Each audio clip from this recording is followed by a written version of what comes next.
Hello, hello. You guys in your warm weather. At least it's not like there's no tornadoes here yet. Although I did see that in northeastern Colorado they had some tornado warnings yesterday. Hello, Kim.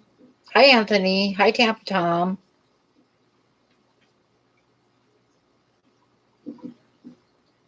How is everybody doing?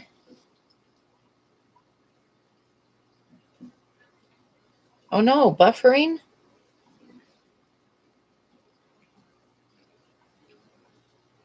Hi, River Life. Hello, Joseph. Hi, Kiwi. Hi, Not Nola Jane.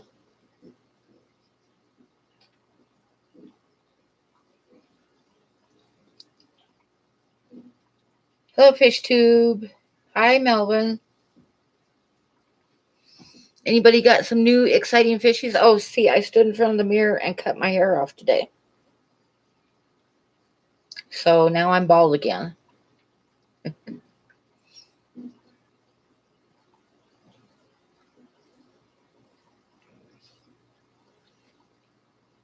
Picture and sound, yay. Hi, Bear Kelly. Oh, another bonsai. Very cool.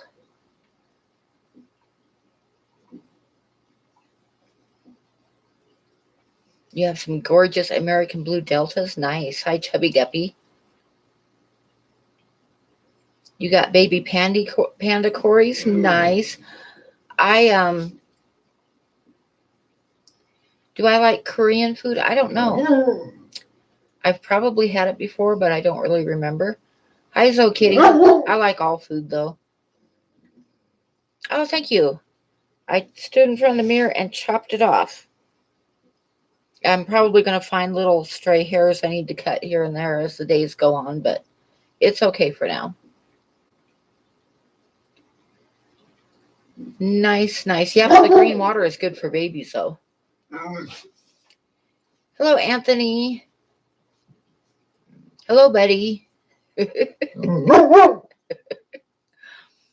Nalen's fish tanks. Yeah, I found some babies in my Ford breeder that I got the lights off on it right now. But it's one that I have the Farlowella fry in. And today when I was checking, there was some. I was looking at the eggs to see if I needed to move them out yet. And I found some little tiny fry in there. And most of them, it looks like, are the Chopredanios. But a few of them are spores, I'm pretty sure. Because the Chopredanios have a nice reddish glow to them. And the Kubota are green. So, and there's a couple in there that very definitely look green. But yeah, and I found some babies a couple weeks ago too, so I'm getting all kinds of babies in there. Sit. What a spoiled dog you are. Just Shrimp Granny sent Buddy a 7-pound box of cookies. 7 pounds. He's going to have cookies forever. Rose says woof.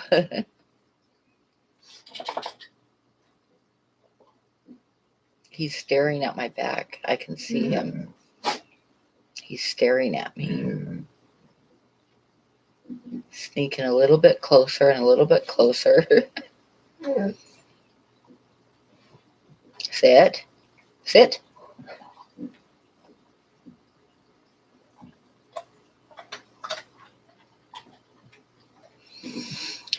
So, hi, Dr. S. Wonder where Candy is. I should, message her real quick. She might not have realized that I was on tonight. Hang on, everybody. I'm going to go on Facebook and message Candy.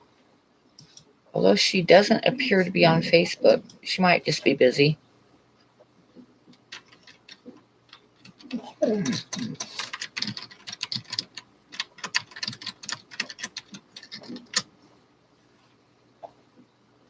Or she might not realize that I'm on tonight.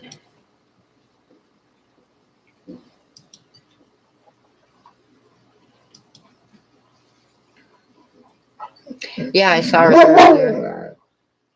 She's probably like working on her emails.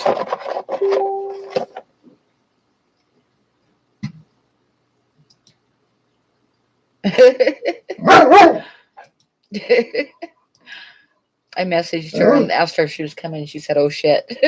So she must not have realized I was on.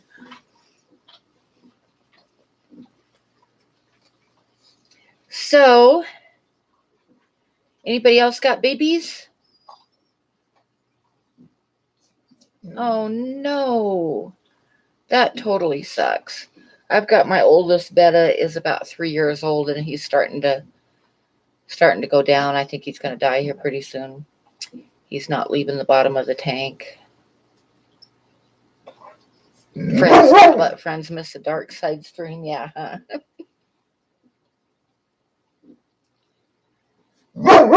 Buddy, no barking. You don't get nothing if you bark. Hi, Shelby Ray. Hush. No barking. You don't get anything if you bark. No barking.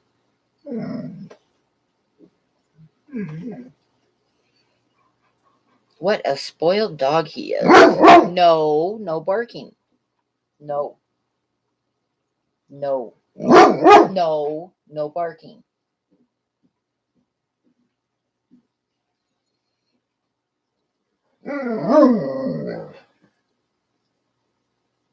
Oh, hi, cichlids.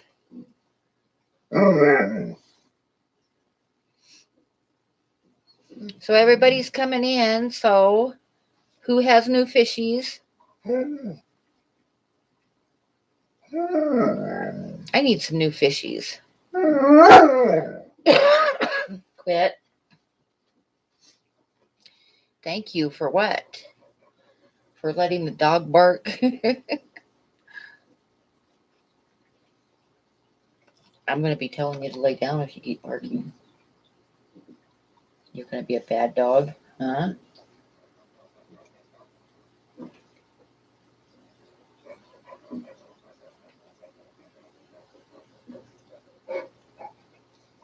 Everybody's saying hi.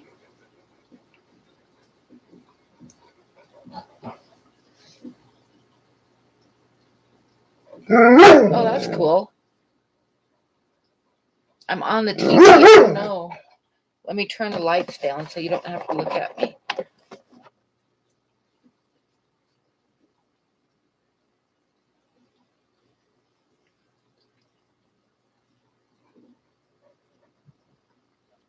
Sit down. Oh, Candy's there. Hi, Candy. Oh, yeah, I've been watching your videos, not Nola Jane. Those are Java ferns, by the way. And they're pretty awesome. Looks like they're doing good. Hi, Crystal.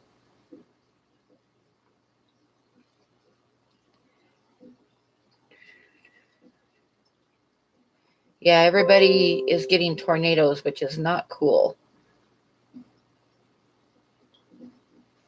We're getting snow, but no tornadoes. Sit down. Sit.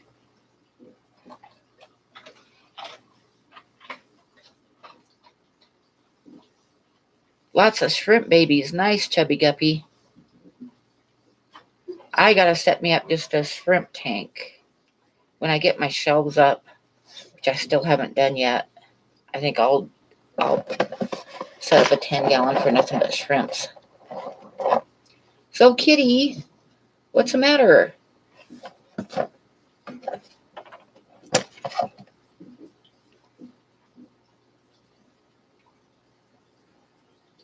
Sit down, buddy.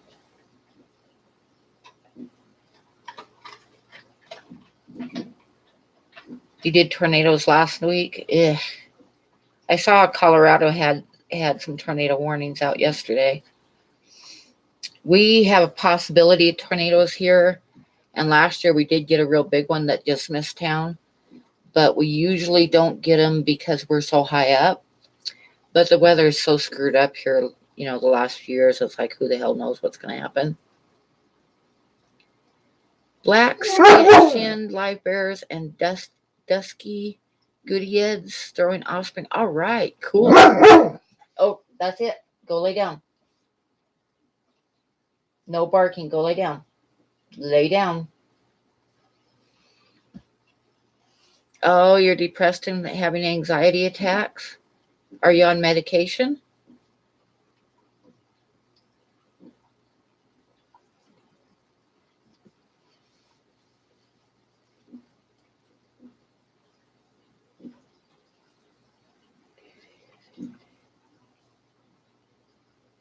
Everybody's still saying hi. I got Candy's going to remind me of a couple stories here in a while. Because I thought of a couple things. And instead of writing them down, I told Candy to remind me. Hi, Cody, son. Because I have a habit of throwing papers away with notes on them. So, yeah. Hey, Reels.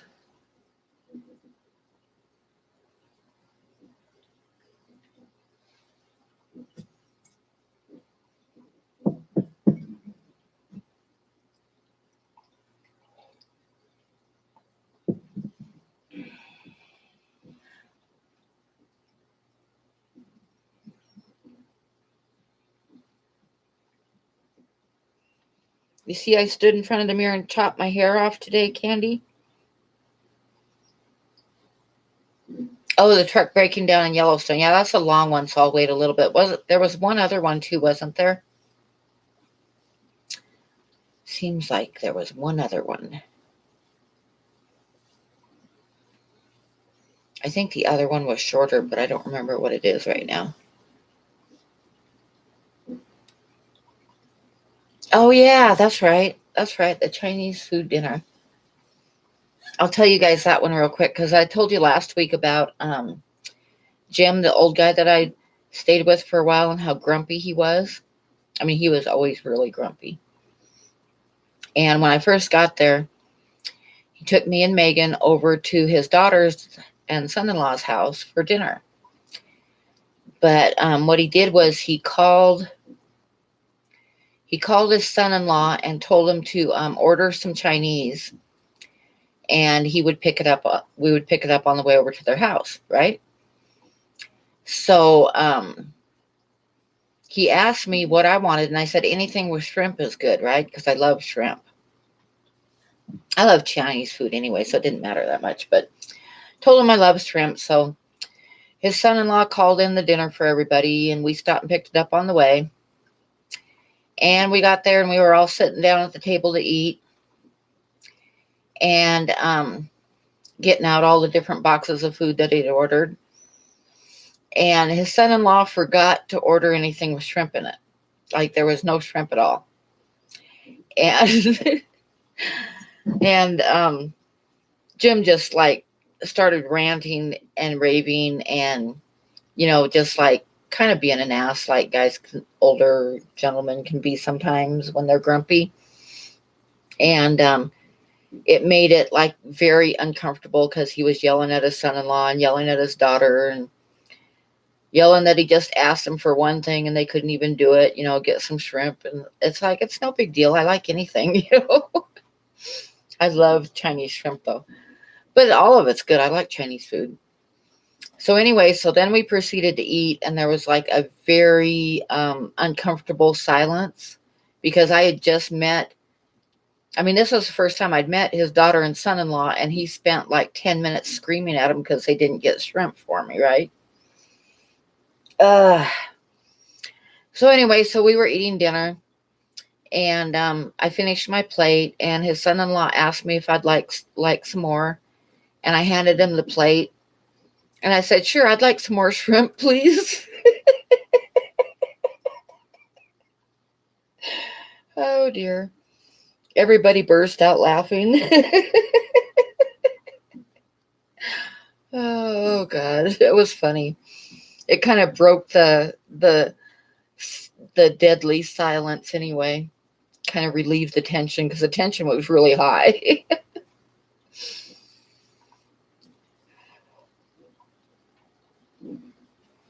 So that was just a short story. So what else has everybody else got going on?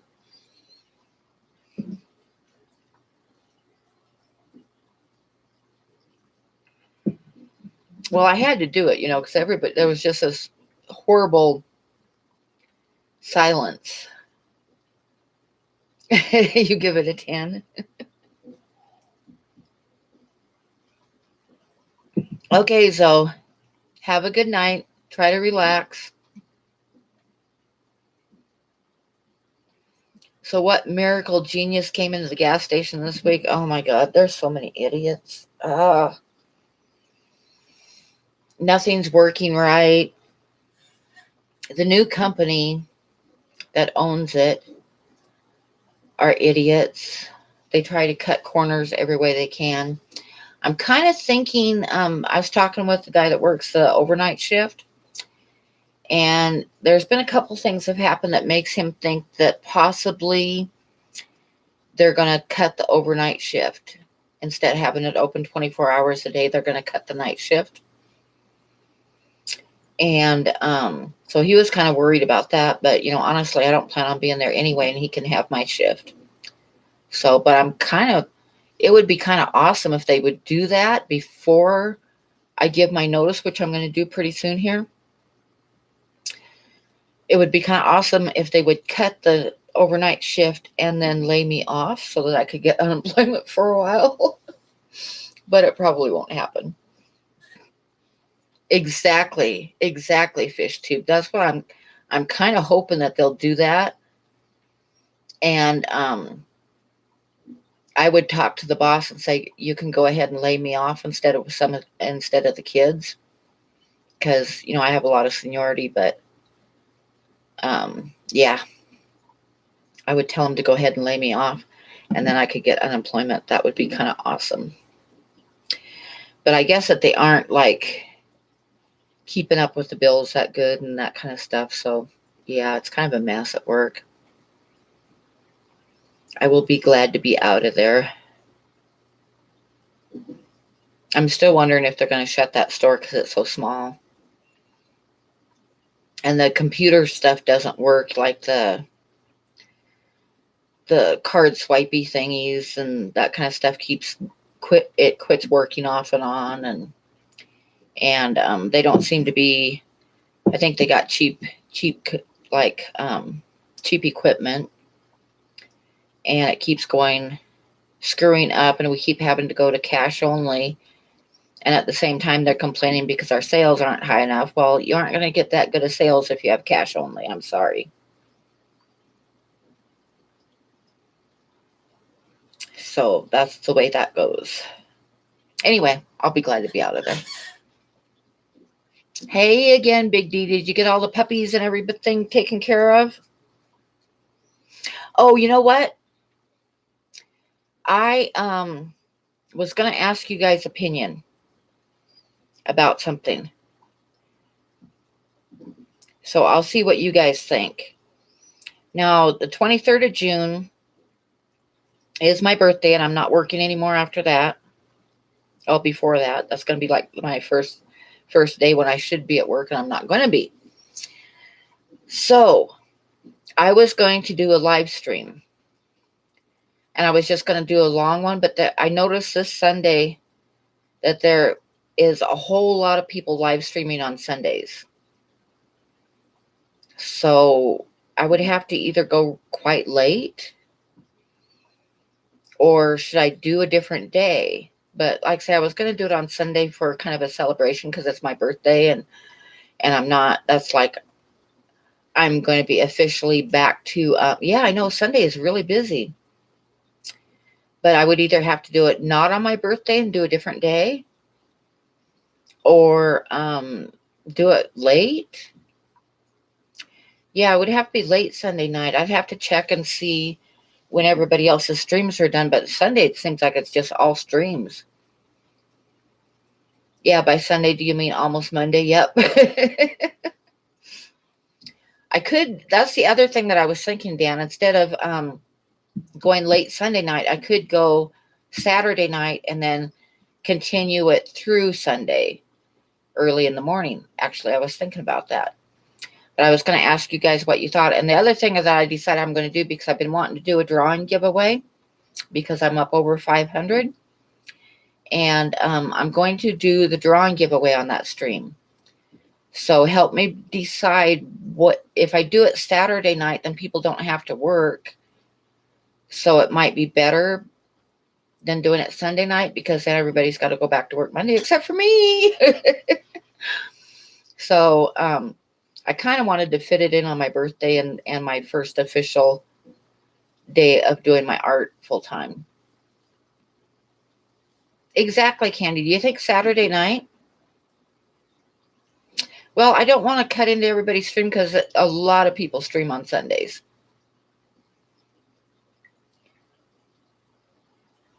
So, I mean, Joseph, and then a lot of times Haley, and Oddball Aquatics is streaming kind of late Sunday afternoon or night. And King and Queen Cichlids stream then on Sunday. Yeah, Sunday it was just like, I was like watching at work, and it was just like one stream after another. And I thought, oh God, my birthday's on the Sunday. What am I going to do? So you think Saturday? What does everybody think? Like late Saturday night and into the wee hours of Sunday morning? Yeah, Aquafunk. Yeah, and Q Aquatics. Yep. Yep. So that's what, yeah, I'll do it Saturday night. That way most people won't have to get up and go to work the next day. But I don't want a lot of people to miss it because it's going to be late, because I'm going to do a drawing giveaway in the middle of that stream.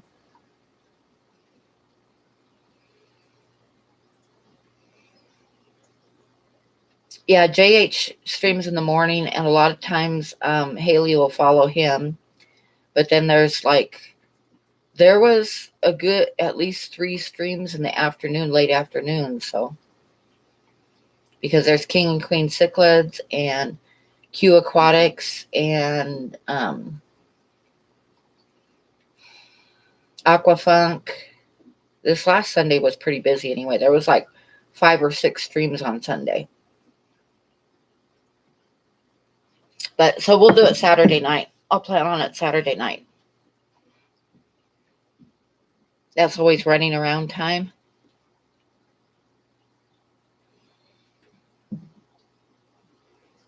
Oh yeah, that's right. It was a holiday weekend. But I know Q Aquatics, I was watching hers when I got home from work, and she said that she thinks she'll do hers every Sunday because she likes doing that.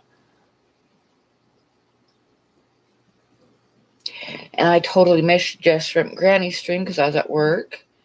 This will be nice when I'm not working, so I can kind of like make myself a little calendar when everybody streams.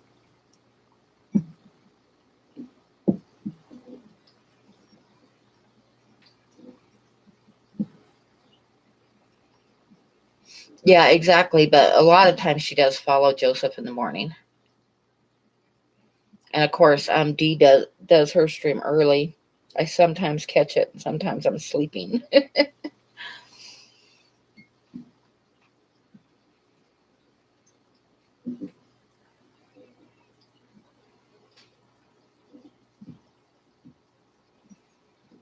I gotta make sure real quick that I'm subscribed to Jess, because if I'm not, I'm gonna be mad at myself.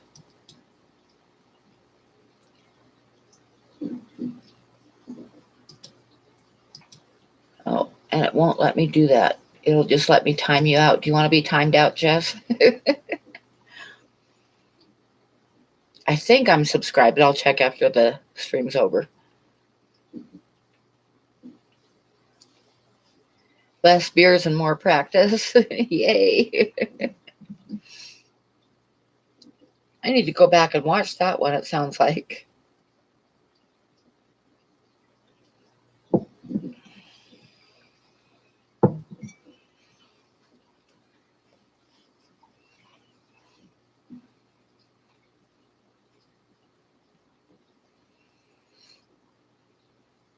And everybody remember to mark your calendars for the camping trip and join the Facebook group if you haven't yet.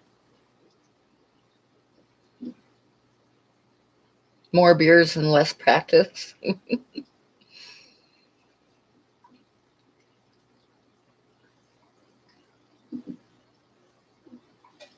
Yeah, I don't know if I'm pretty sure I'm subscribed to you, but I'm going to have to. Oh, we're doing a camping trip in September 13th, 14th, and 15th at the KOA in Billings, Montana. We have plans to go over Beartooth Pass, possibly into Yellowstone, and one day we're going to go see the grizzly bears at the grizzly bear sanctuary, and on the way back we're going to swing into Yellowstone and soak in the hot springs in the river. You got banned for another 30 days on Facebook and you just got out of Facebook jail. Big D, you got to quit doing that. But anyway, yeah, we're doing a camping trip. Ty's not here. Ty's coming and Dan's coming for sure. I think Big D's coming. And of course, I'll be there and Candy will be there. And Buddy will be there. And maybe just Shrimp Granny and maybe Kim and her and her husband. I'm hoping. And I think that Jordan's planning on coming up. So it's going to be fun. It's not going to be huge. I don't really want it to be huge, but there's going to be enough of us where it'll be a lot of fun. Estes Park. Yeah, Yellowstone is about another 9 hours north. Oh, it was during Jeffro's live stream. That's what. I hope you can come on the camping trip. It's going to be fun. Like I say, we're going to go over Beartooth Pass for sure. Now, that could take us all day, depending upon how much time we spend there. So we might not make it into Yellowstone, but the next day I plan on going to go see the bears, and on the way back we'll swing into Yellowstone and soak in the hot springs.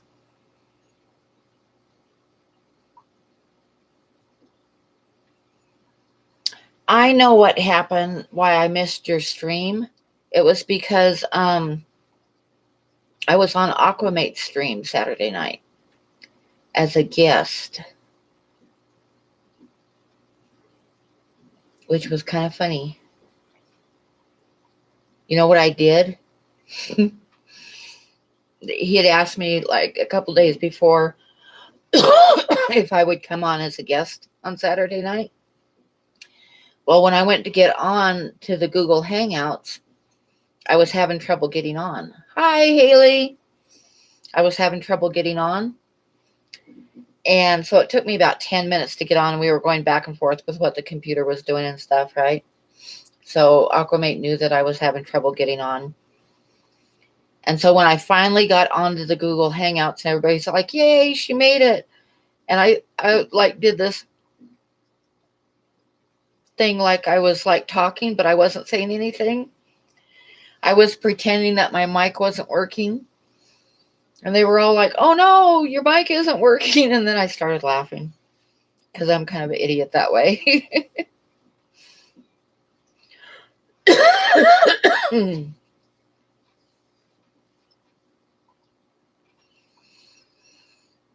So are you at work tonight, Haley?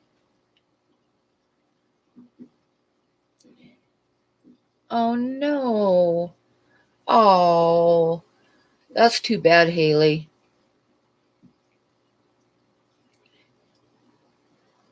I'm sorry to hear that.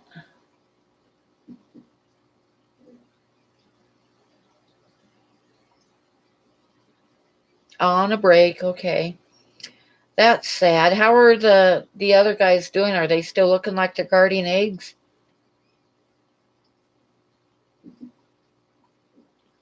Yep, you need a rope fish quarantine pond with a little land thing on it.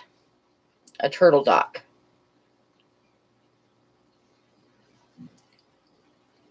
That is, I can't wait. I'm so excited about that, Haley. I mean, I'm not excited about your baby jumping, but I'm excited about them guarding what's probably guarding eggs. That's exciting. Now, the trick is going to be once they hatch to keep them alive.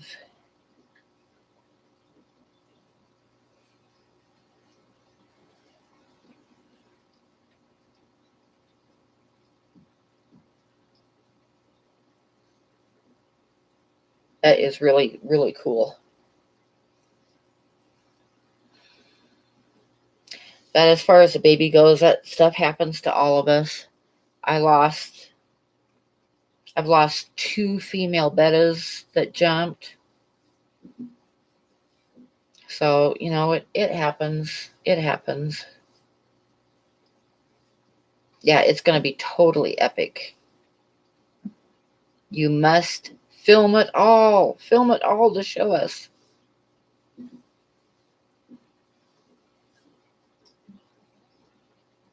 Oh, Haley was in Jess's stream. Yeah, I was, like I said, I was a guest on Aquamate's stream. So I missed Jess's stream, but maybe on the next one I can get it. Hi, Maria. How are you?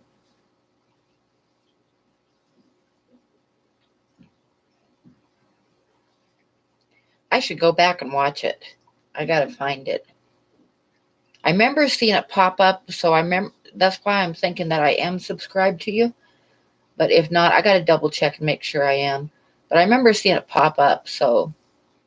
No, don't set it to private. Yeah, that was pretty awesome with breeding the clown loaches, huh?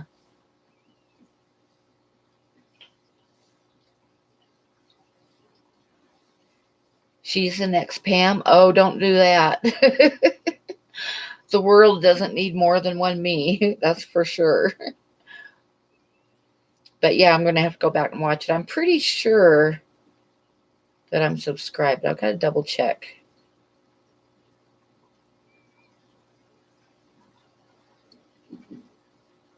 You want to be Pam when you grow up?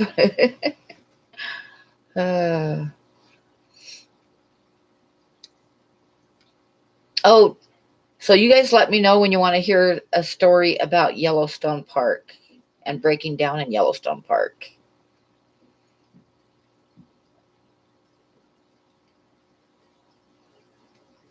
Now you just want to live stream all the time?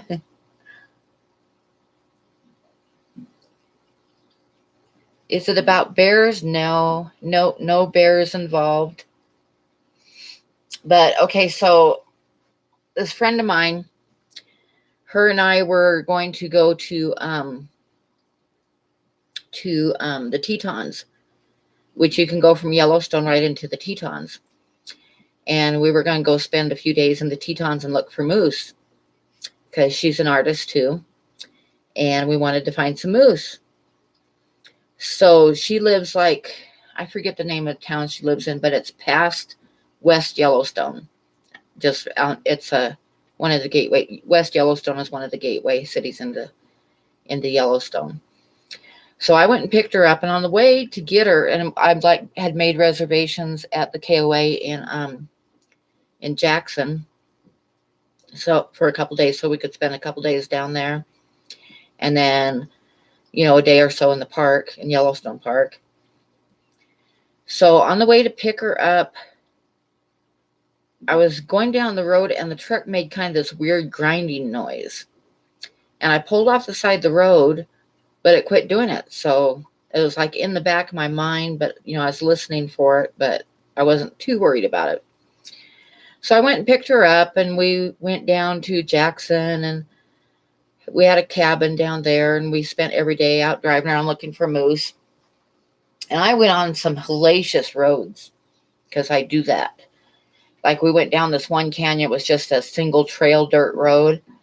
And at one point, the single trail dirt road is hanging off the side of a cliff, and which was kind of scary. Oh my God. Hi, Bob. So anyway, so I'm driving all over hell, and we spent a couple days. We didn't really find any moose, but we found some other animals, some bull elk and stuff that were pretty awesome. So anyway, so on the way to take her back to West Yellowstone, her husband was gonna, okay, night, Bob. Her husband was going to pick her up in West Yellowstone and go home. So on the way to drop her off, we spent that day in the park, and it was, we were kind of heading towards West Yellowstone and looking for animals at the same time.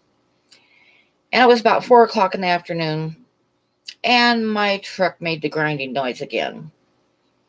And both of us were like, oh shit. And I pulled over and it was basically done. It was a wheel bearing in the front and it was not going to go anywhere. So this is a clue about going into Yellowstone Park. I started calling for a tow truck, right? And the first thing that I was told was that there was only one tow truck company that was allowed in the park. And they were the same company that owned the gas stations that are in the park that have gas that's always over $5 a gallon. So I'm like, I could see dollar signs flashing in front of my eyes. It's like if you got like the only towing company allowed in Yellowstone Park, you're going to screw people. Exactly, Ed. That's exactly what I said was, oh my God, okay. So I had no choice but to call him, right? So I called him at 4:00 in the afternoon and we sat there on the side of the road until 10:30 at night. It was 10:30 at night before the tow truck showed up. So great. So he asked me where I wanted to get towed, and my girlfriend's husband was waiting in West Yellowstone. So I said, okay, might as well go to West Yellowstone. So he towed us into West Yellowstone, and he towed me to a mechanic place in West Yellowstone, which is also like, oh, thank you, Priscilla. I stood in front of the mirror and cut it off today. But anyway, yeah, he told me to a mechanic in West Yellowstone. And you got to remember, West Yellowstone is a gateway city into Yellowstone Park. So the mechanics there are going to get you too. They are out for the tourists, right? Because your car breaks down, you have no choice but to fix it if you're like way away from home, right? So anyway, he told me this mechanic place and they weren't open because by the time we got there it was like 11 o'clock at night. Okay. So you guys, I'll take guesses here.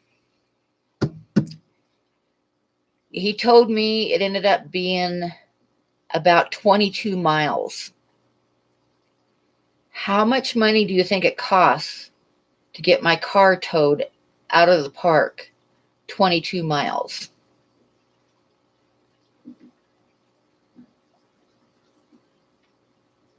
It was $375. $375 to get towed barely over 20 miles. Yeah. So anyway, so it was the middle of the night. So my girlfriend says, well, come spend the night with us, because this was like Saturday night. Said, and the mechanics weren't going to be there until Monday morning. So yeah, I know, huh, Priscilla? So anyway, yeah.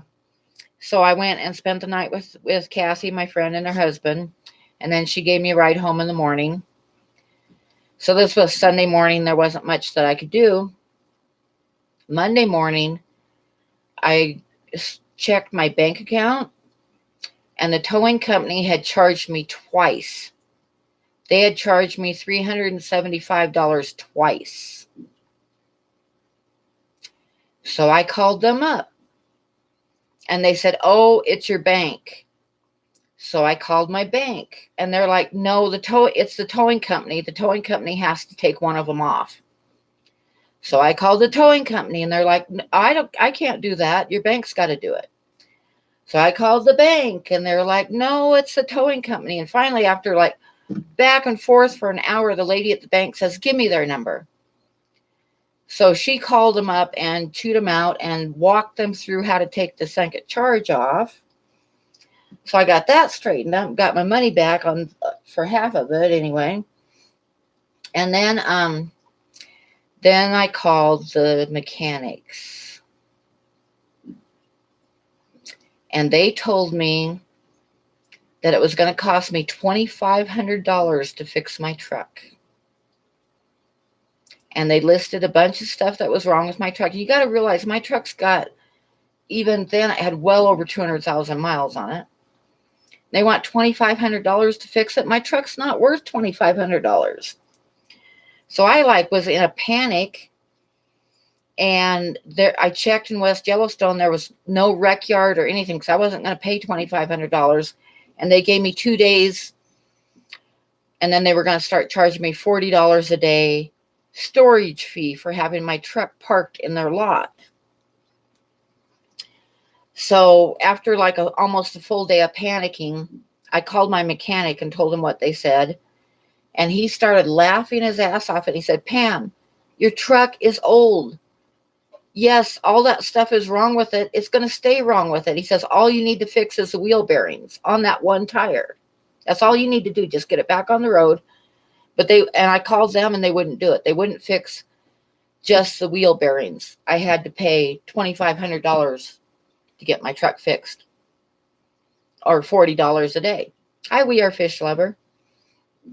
So I thought about it, and what I did is I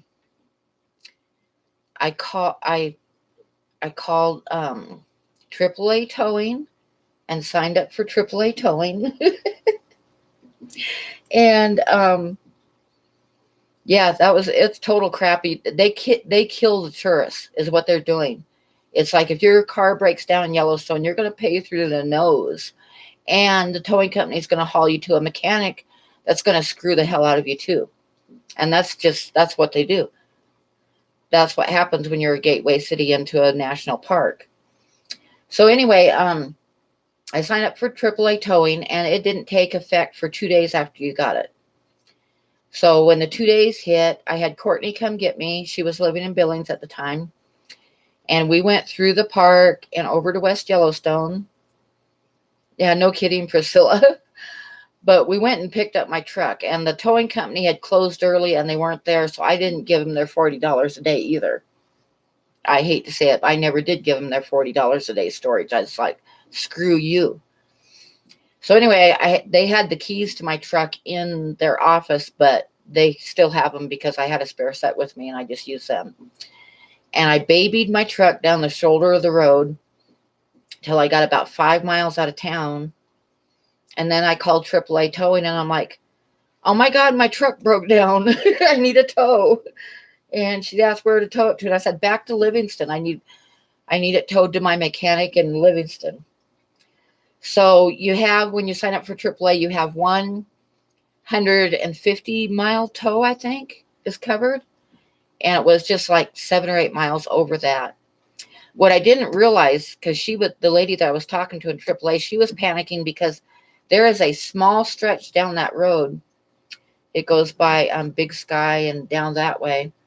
There's a 2-mile stretch that the park, Yellowstone Park, overlaps that road. And you aren't supposed to, the towing company is not supposed to tow through the park. I mean, yeah, it's ridiculous that I was supposed to call the other towing company if I wanted to go through that. And we all know I was not going to call that other towing company. So anyway, so I called, and the towing guy came to get me. And it was not the one from the park. And got my truck loaded up, and I rode with Courtney, and we followed this guy. And he hit that 2-mile stretch of Yellowstone at 80 miles an hour. And we were behind him. I was like, Jesus Christ, because he was it was my truck on the back of it, and he was around the curves. And what was funny is every time we went around a curve, the door on my driver's side would fly open and then slam shut again. We were watching it from behind. I was like, oh my God. But anyway, it ended up costing me, because it was more miles than was covered, it ended up costing me $79 to get my truck towed. And it was $129 to get my truck fixed. $129 versus the $2,500 that the mechanics in West Yellowstone wanted. But like I say, and I would have been screwed if I would have been a tourist, but luckily I was close enough to where I could get my truck out of there and get it home and not have to deal with them. Yep, still less than $2,500. Yeah. It's like, holy crap. Anyway, so that's my towing in Yellowstone story.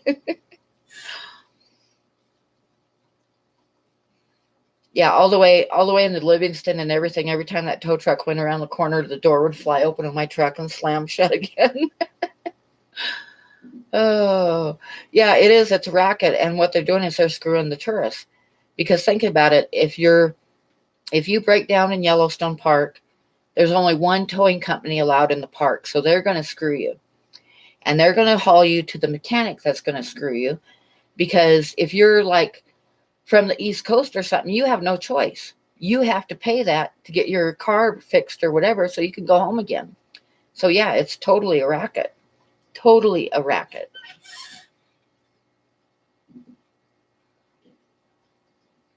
Your van would turn into a bear cave. Oh yeah. That was the other thing while we were sitting there, because it was like we broke down before 4 o'clock. It was about 4 o'clock when I finally got a hold of the towing company. And it was 10:30 before the tow truck showed up to pick me up. And in the meantime, we were just sitting on the side of the road. So Kathy and I were playing cards. Like, I just got like a regular cab, so there's just the bench seat. So it was, Kathy was on the passenger side and I was on the driver's side, and Buddy was in the middle, laying down. We played cards on top of Buddy.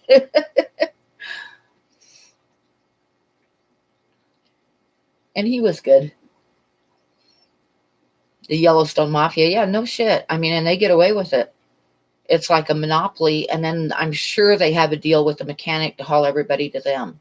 I'm sure they do. They probably get kickback from hauling the tourists to this mechanic. And they called me a couple times and they wanted their $40 a day storage fee, and I was like, yeah, right. Sure, I'll get it right in the mail to you.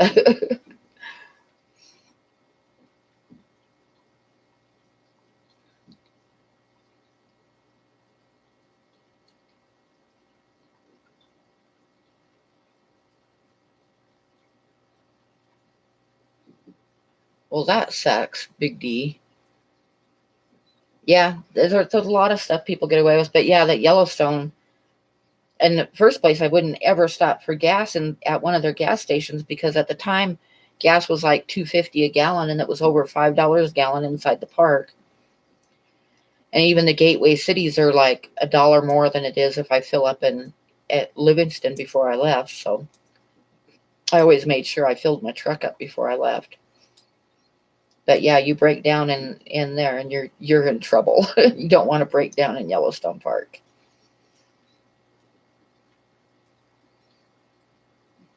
Oh, hi, Ginger. You snuck in on me.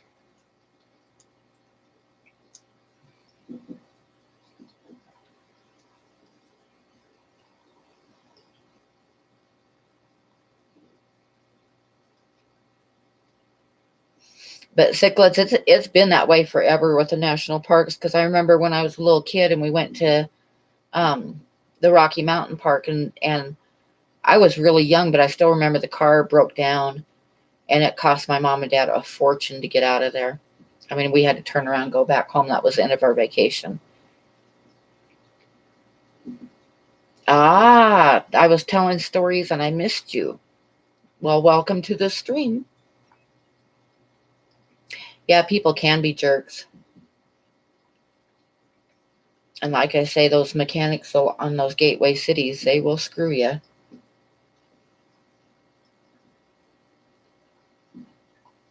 I had a mechanic tell me one time, oh God, I was like 19, and I was having trouble starting my car.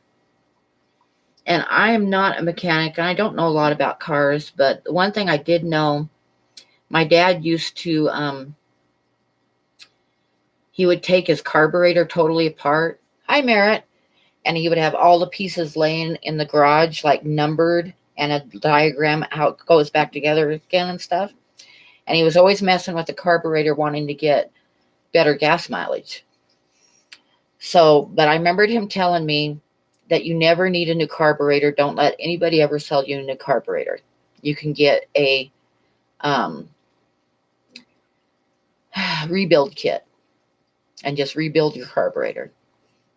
So anyway, so my car wouldn't start, so I had it towed to a mechanic in Baker, Oregon, and I was a young girl. And a couple days later, he called me up and said I had to come in there and get the estimate and stuff.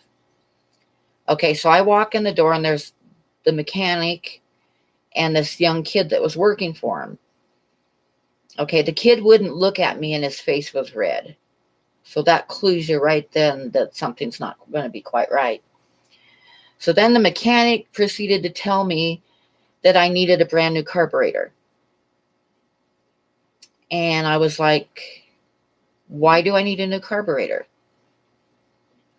Why can't you just get a rebuild kit? And he says, oh, no, it's a gasket. There's a gasket's totally wore out. You need a new one. Well, it's like, I might be a dumb female, but I know what the hell a gasket is, right? So I looked at him and I said, and you can't take a piece of gasket paper and make a gasket for the carburetor? I said, you need to put my car back together right now because I'm taking it somewhere else. And I did. But like I say, mechanics will try to take advantage of you, especially if you're a female and they think that you don't know anything. Hey, Carson. Not all mechanics. The mechanic I had in Livingston was really good. And I found a really good one out here that's like super honest here in town. So I'm not saying all mechanics, but there's a lot of them that will screw you over if they can.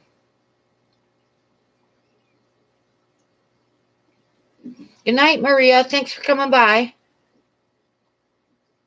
Yeah, there you go, Kiwi.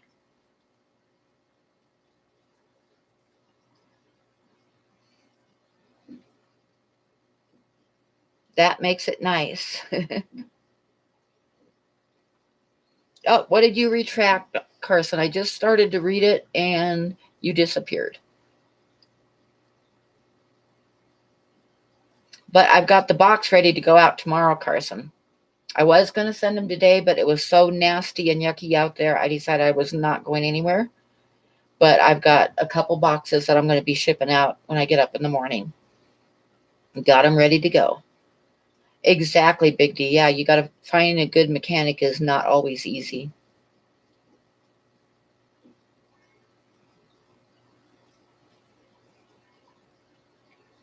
Did I say hi to Merritt? Hi, Aquafunk.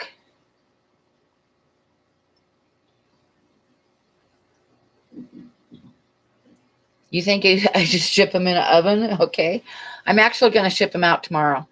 Because I've got the heat packs opened up and all that stuff, and I don't want to waste heat packs again. I already wasted 2 of them. And it's going to start warming up tomorrow afternoon, I think. It's supposed to snow tonight, and then it's going to start warming up a little bit. And I got the heat packs, got them set to get out of here, stay warm to get out of here. And hopefully the heat packs will die before they get, will run out of heat before they get to Hawaii, which is why I opened them up early. So yeah, I'm going to be shipping them tomorrow. And I also have a box I'm shipping to Texas tomorrow too. So there you go. I'm going to put you guys on the rice fish because after thinking about mechanics and recounting the Yellowstone story, I'm going to have a cigarette. Hello, Jay. So I got to move the camera.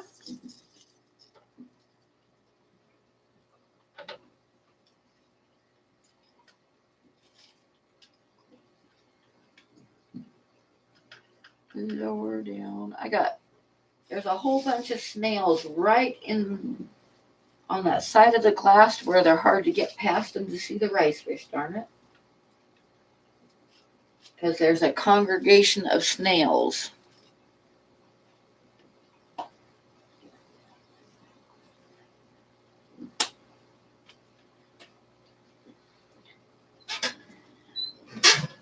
Oh, Buddy's been good since I told him to lay down. I should give him another one of those things, huh? Because he's a spoiled puppy, but he quit barking when I told him to go lay down. All right, Jay. I know there's a ton of snails. They're all on that side of the tank for some reason. Probably because I usually feed on that side of the tank. Does Buddy want a cookie? You want a cookie? You've been a good boy. Sit down. Sit. You got to sit. Okay, then go back and lay down again.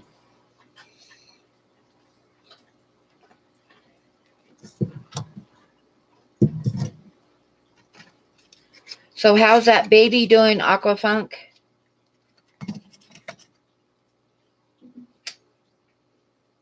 Is she keeping you awake at night?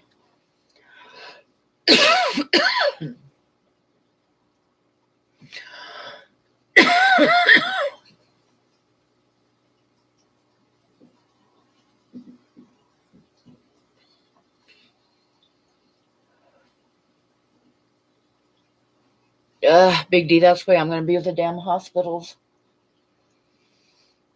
I don't even want to think about it. I got to go talk to him in the morning.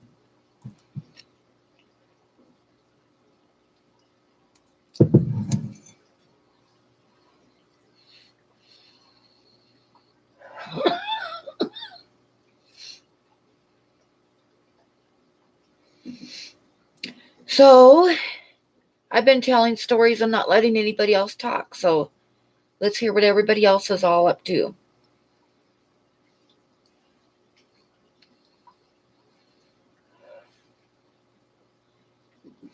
Yeah, I'm going to go up and talk to the hospital up here tomorrow before work. I'm going to plan on going to the post office and then going up there and seeing what they want to do. The one down in Colorado, I got to call them because she tried calling today. But I think that they're going to eat that one with their charity program. But the one here is going to be, they're not going to do that.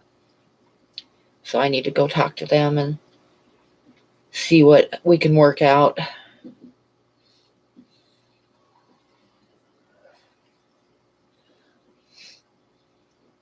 I'm not going to tell her that I plan on quitting my job in a month. That might not go over real well.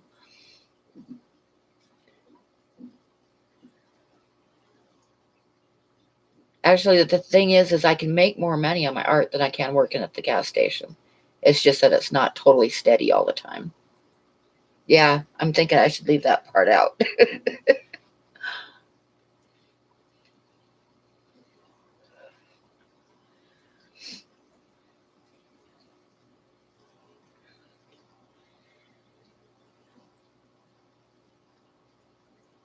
That is Kim Aquafunk. Well, I'm not really retiring. I don't have a retirement fund or anything. I'm going to see if I can get my part of my Social Security to help out. But basically, I'm just kind of quitting and going back to doing my art full time. Because when I was in the hospital, and I don't want to sound melodramatic, but yeah, when I was in the hospital, there was a couple times when I didn't know if I was going to go home or not, because they were very obviously extremely worried when they checked my blood work and shit like that. Wouldn't let me go home. And I got to thinking about it, and it's like, what the hell am I doing working at a gas station? I was doing my art full-time before, and I decided to get a part-time job to help me out, which turned into full-time and no art. So I decided it was definitely time to go back to doing my art. So that's what I'm going to do. Hi, Simply Jen.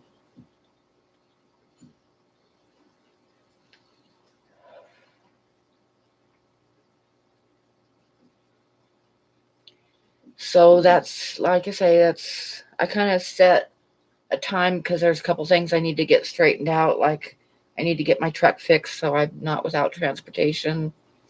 and I need to empty out a storage unit that I have in Cheyenne that's costing me close to $100 a month. So yeah, need to get. That's why I set a date instead of just quitting right away. I got a thumbs down. Oh no, no, I've gotten them before. I've gotten a couple thumbs downs before. Because I'm an old lady and I talk too much.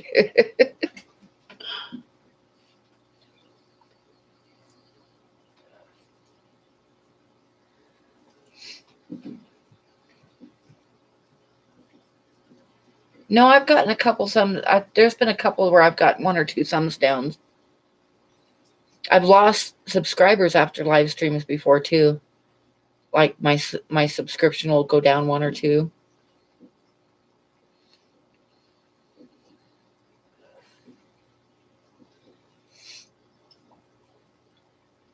But, you can't please everybody, right?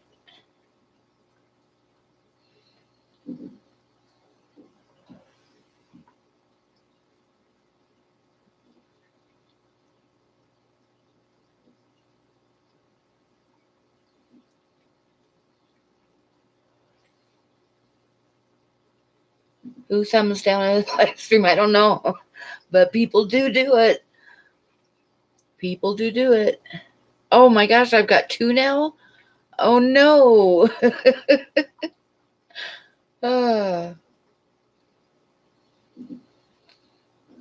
There's two people that didn't like my story about Yellowstone.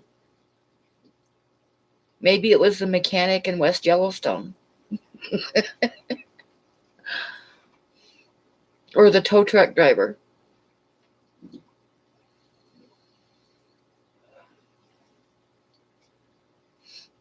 I can't see the thumbs down on my screen, so I don't know. Hey, Tampa Tom, did you give me a thumbs down?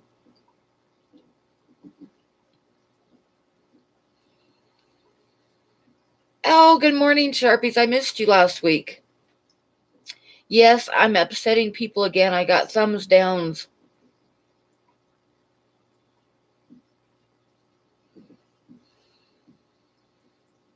Yeah, it's fish tube.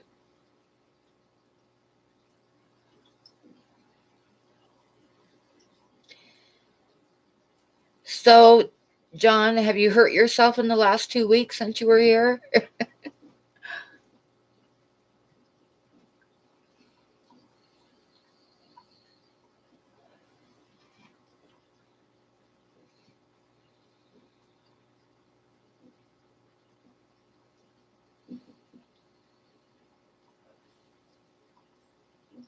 You think Candy did it? Oh, Candy. You just don't know about her.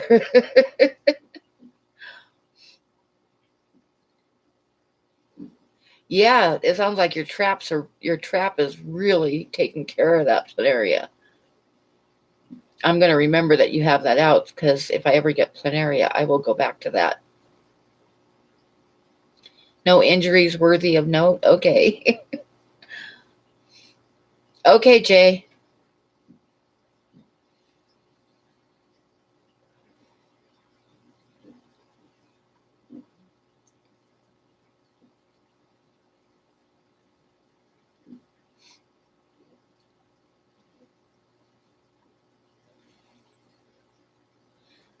Jesse's not here either. He missed last week too.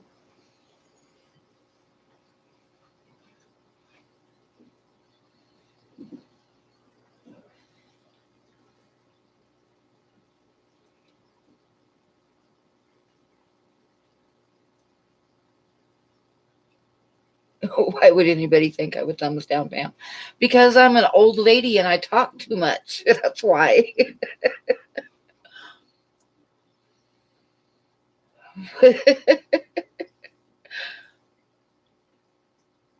Oh, that's awesome, Sharpies.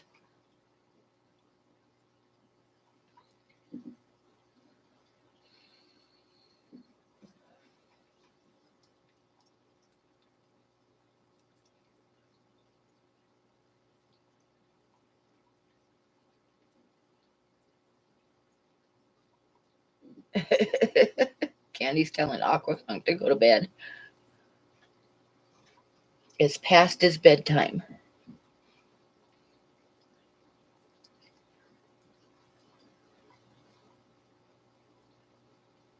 Okay, Kim. See ya in a little bit.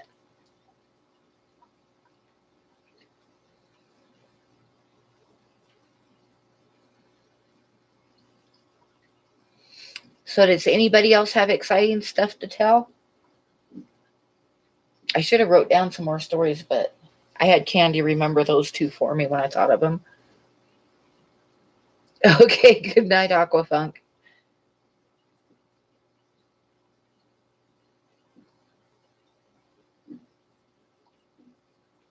You were worried he was going to fall into the pond. Oh no, Jess Shrimp Granny. Don't do that.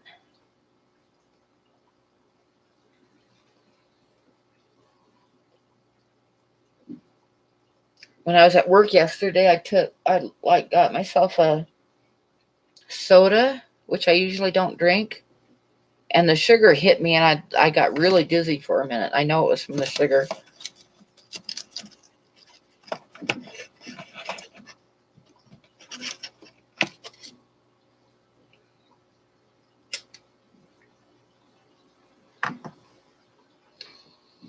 It's been a boring week. You stole all the plants Candy wanted. Oh no.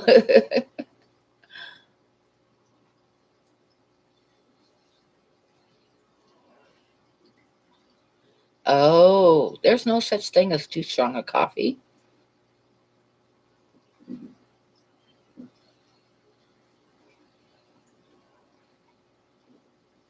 Coffee is blood. Where'd Priscilla go? Did she drop out already?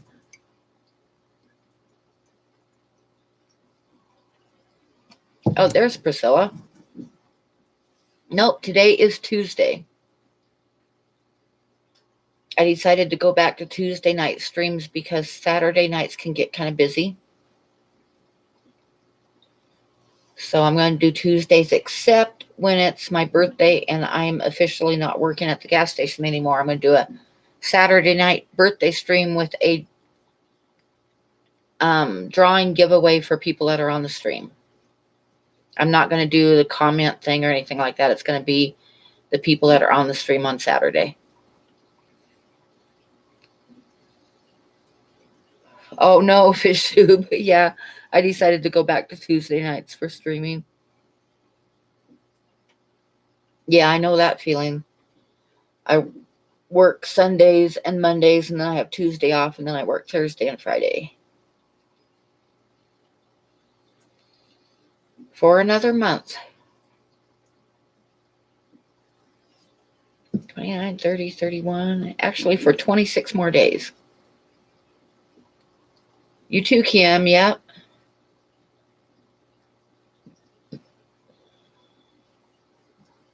And also Saturday night, I ended up on Aquamate's live stream, which lasted about 3 hours. I think 3.5 hours, something like that. So yeah, I was on his stream Saturday night.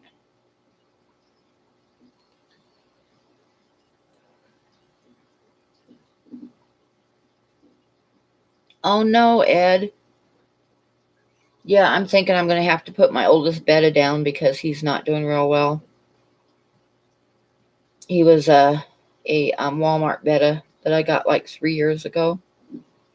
But I think he's about reached the end. So I'm thinking I'm going to have to put him down because I don't like to watch him suffering.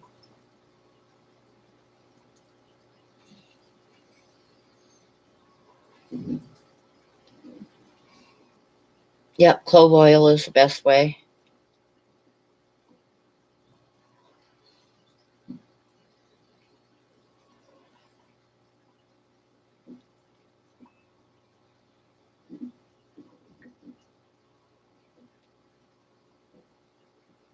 You've heard different reviews on clove oil?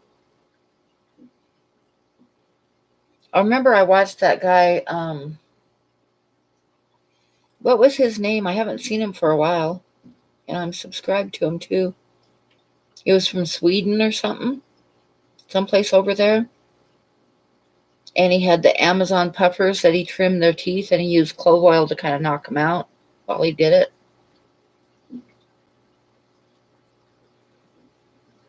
No, it wasn't Joel. It was and it wasn't Mark. It wasn't Simply Shrimps. It's a guy. He was from Sweden, and he used to. I haven't seen him for a couple months at least now. Zach's Crazy Aquariums. Yeah, that's him. Has anybody seen him around? I haven't seen him for quite a long time. I used to watch all of his videos.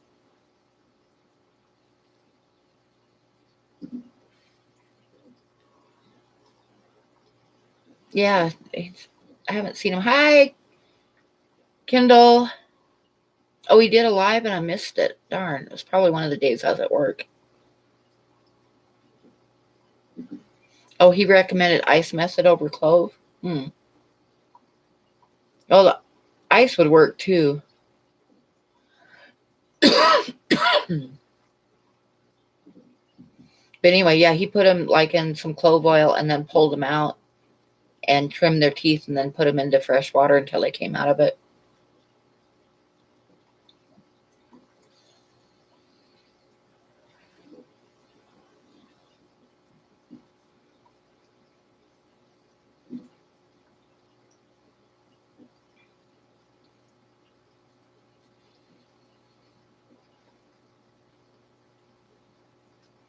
Either way works good. When I was a kid, I used to flush them down the toilet, and that's not so good. Don't get mad at me. I was a kid. That was like 50 years ago. Yeah, me too, Melvin. I haven't seen him for a while. What kind of fish was it, Ed?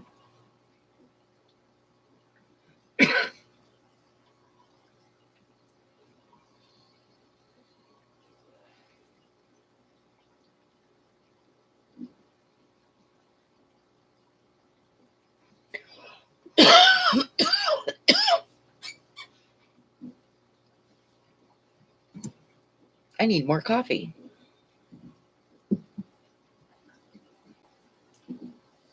Oh no, just from Granny. A big silver tetra.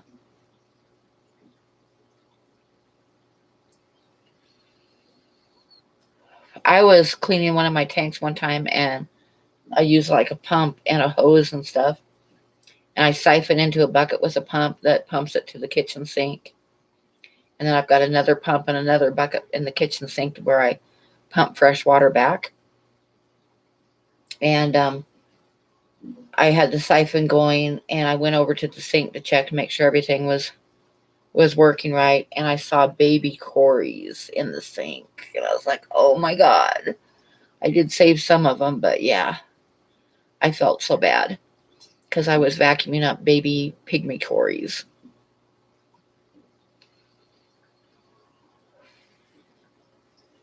And I was pretty mad at myself.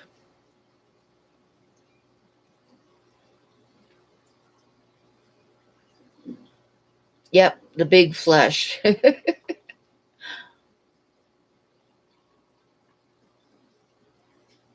Oh, wow. Huh.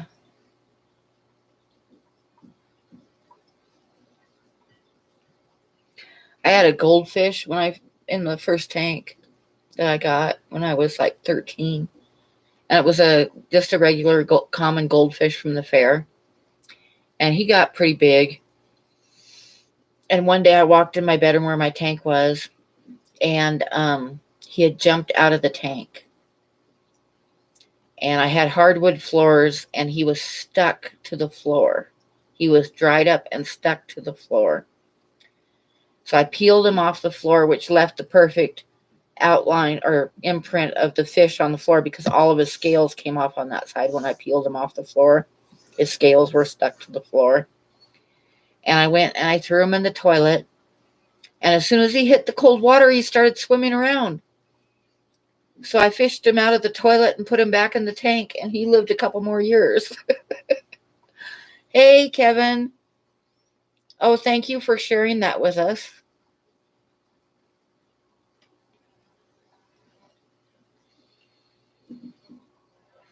Oh, that's not good, not Nola Jane.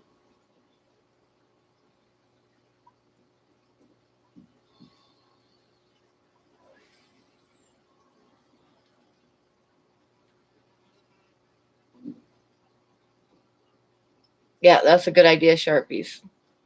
I started putting a net over the top, covering up the siphon with a net when I vacuum out tanks that possibly might have babies in them.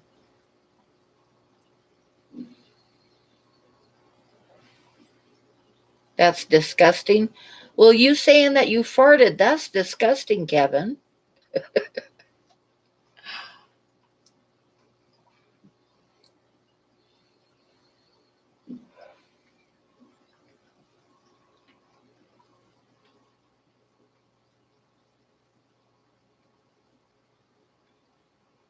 Okay, my throat is getting dry and I'm going to go get myself a cup of coffee. I will be right back. It's already made. I just got to go make my cup.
Okay, I'm back. Did anybody else fart while I was gone?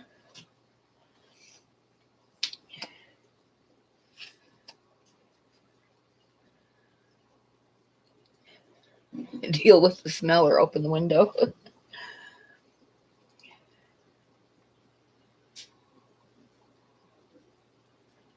Not yet, maybe soon. Okay. Oh, that's kind of cool, fish soup. Huh. I have lots of plants in all my tanks, so like my tanks all look like overgrown jungles. One of the rice fish did, but you couldn't tell which. Okay. The emoji for fart and smoke is the same. You hearted? Anyone want to come work for you? No, I got to go to work tomorrow morning. So actually tomorrow afternoon, but I got to leave early because I have a couple boxes of fish to drop off at the post office. And I got to swing up to the hospital and talk to the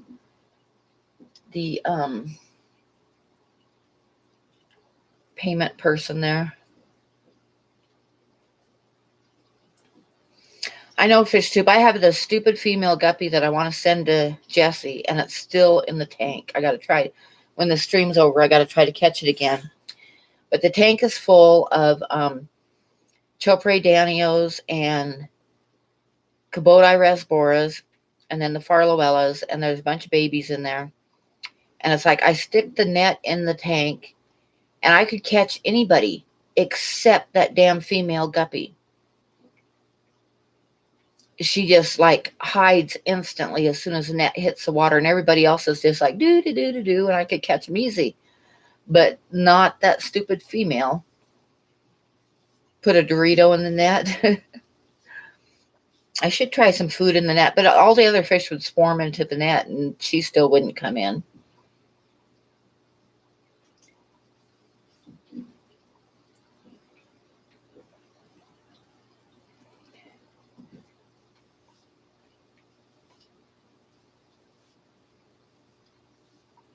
Oh, why are fish smarter than you think? I haven't watched that. I'll have to look that up.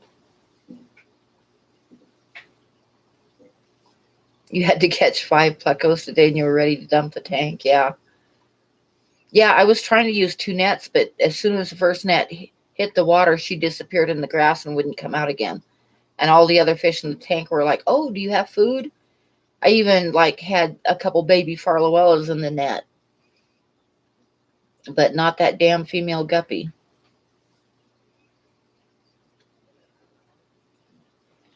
And I don't even know where she came from in the first place because I've never had guppies, and she just showed up in that tank.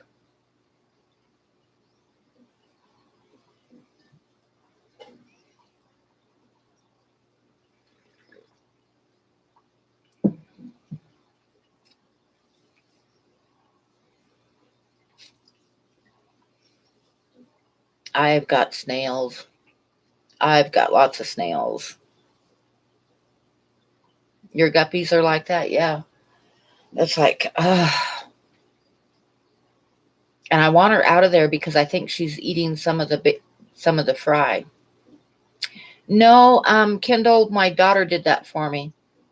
My youngest daughter, because it needed to be done on the computer, and I do not do computer art at all. When are you going to get front hoses? What front hoses?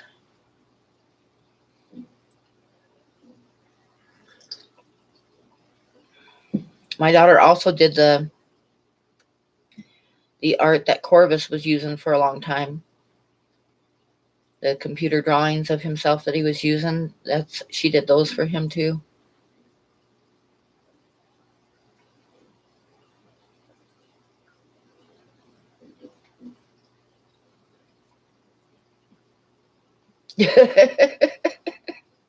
Kevin. Oh, he meant frontosas. I don't have a big enough tank for frontosas.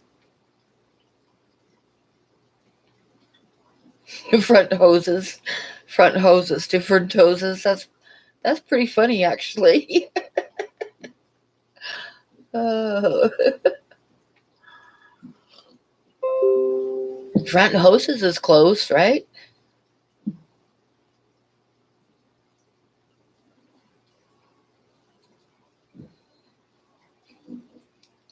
I'm trying not to sit here and laugh about that because it's pretty funny.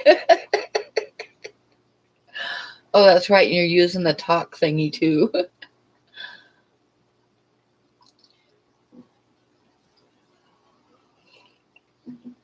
I know puffers are so cute, but I can't really do a big tank, so Dan, yeah, it's funny. uh, front hoses.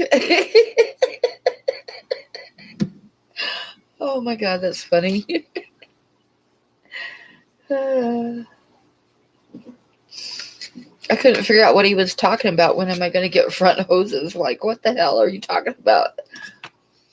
Exactly, fish tube. That's my 40 breeders are the biggest tanks.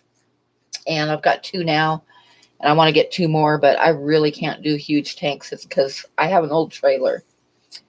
And yeah, I don't want the weight of a huge tank. Probably would not work.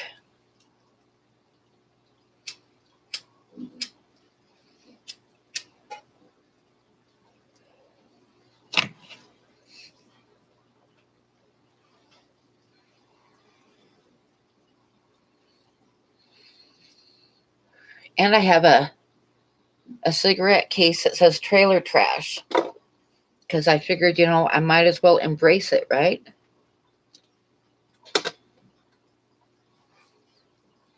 KG Cichlids, home of the front hoses. Uh, we're all going to remember that forever, Kevin. And every once in a while, we're going to talk about front hoses. Uh, You're trying to breed guppies for a female that has all the colors of a rainbow in the tail? That would, yeah, but that would be awesome. Your tobacco tin is shaped like a coffin? That's awesome. I love that.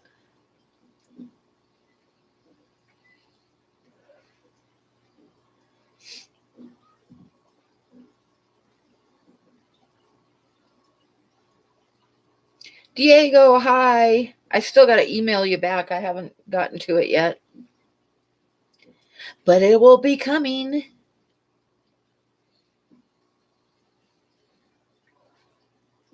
I'm old, it takes me a while to get around to doing stuff. But I haven't forgotten, and yes, I'm going to be answering you.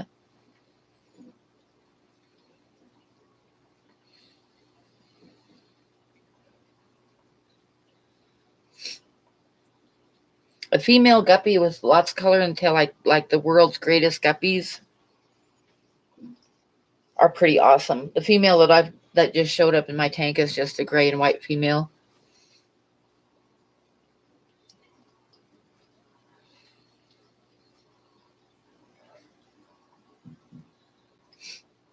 Yes, you two need to get together and kind of trade fish so you have different bloodlines going.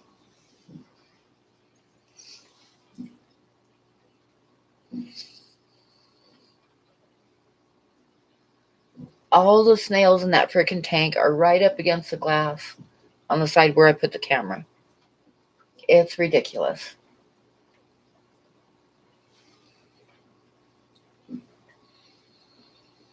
Oh no, Ed. Yep, Kevin and his front hoses.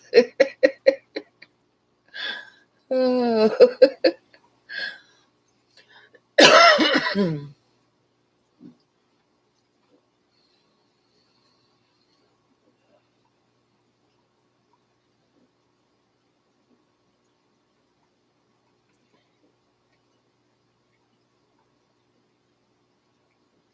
You need to replace your front hoses soon.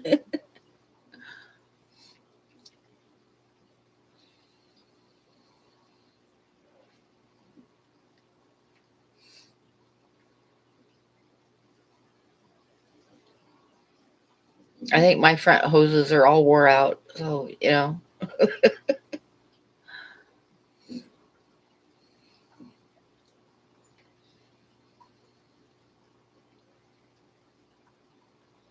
Now there's a really blue shrimp.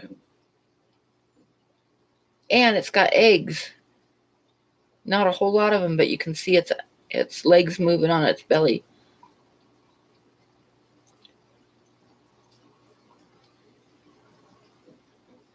Remember, your dear friend Kevin is 12. No, about 15.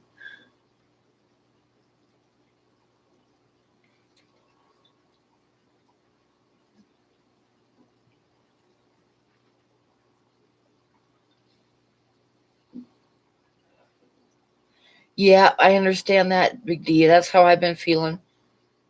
Everybody says it takes longer to heal from a surgery when you get old, and I guess I'm old because it's taken me a while. My back and my shoulders still bothers me. Well, it'll get better. Like right now, it feels good, but as soon as I start working tomorrow, it's going to be sore again. Too much reaching for stuff and all that kind of crap at work.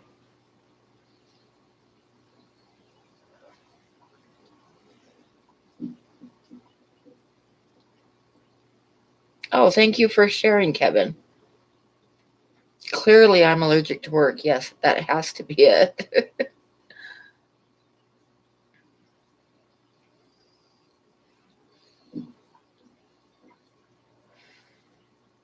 I started out keeping a spreadsheet for each one of my tanks, but it kind of ended. I think at about 5 tanks, I quit doing it. I used to write down the pH and all that stuff every time I did a water change, but yeah, I haven't done that for a while.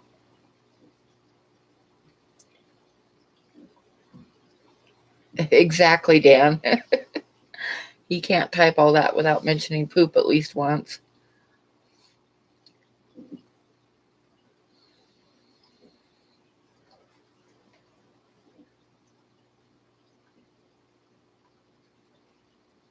Look, that one snail has a bouquet of duckweed that's slowly floating down to the bottom.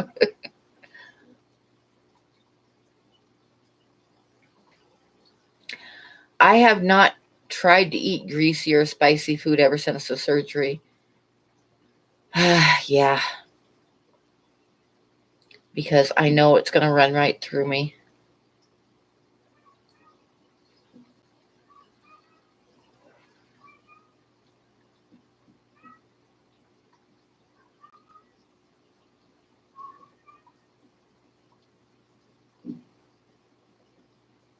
It's going to taste different.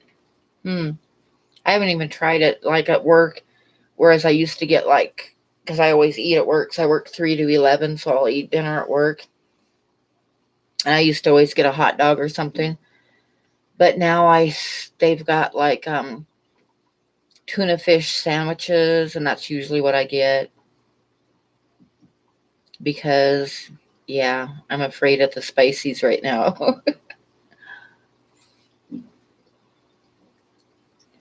I know just from I do the same thing. It's like I've got some kind of Ludwigia, however you pronounce it, in a lot of my tanks. It's one of the first plants I got when I started setting up planted tanks, and I'll be damned if I know which kind it is because I figured, okay, if I forget, I can always go back to eBay and look at what I ordered.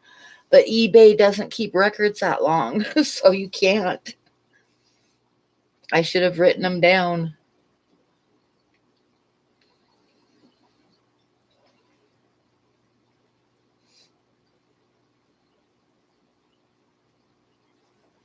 Yeah, I've got some views too, and I don't have any idea what kind it is because I didn't write it down.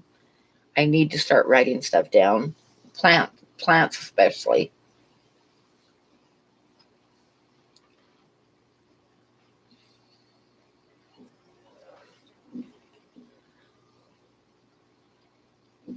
Yeah, see, I started that with a notepad for each tank, and then well, a little notebook for each tank, and then I quit doing it. And I really need to go back to it, especially with the plants.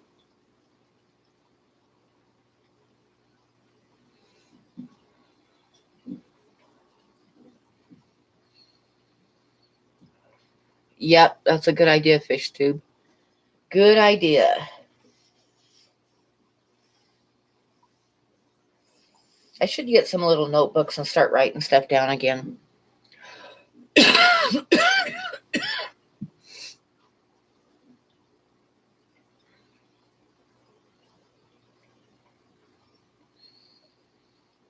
Ludwigia red.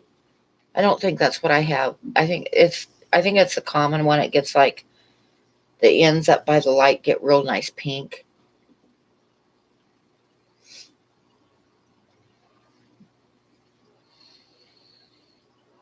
Your goal is to have Candy delete your comments.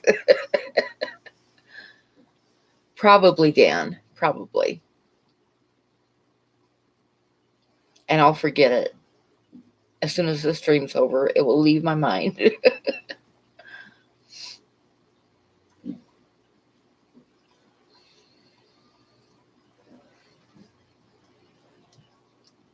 Ludwigia arculata.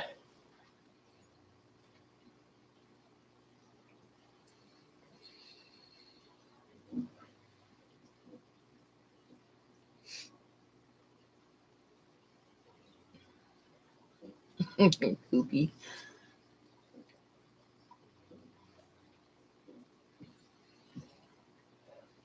Yeah, pay attention to your driving, Kevin.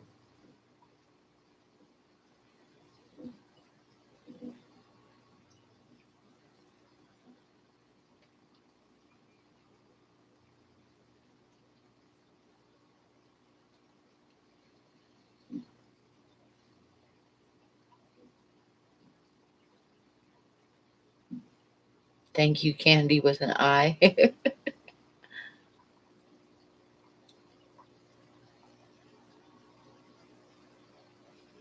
um, I should every once in a while they'll throw a dark one. The pink ones will. Like I can see two right now that I should probably pull out of there. But I'll occasionally go through and pull some of the darker ones and feed them to the turtles because the turtles love snails. See, not Nola Jane knows. I feed my turtles handfuls of snails.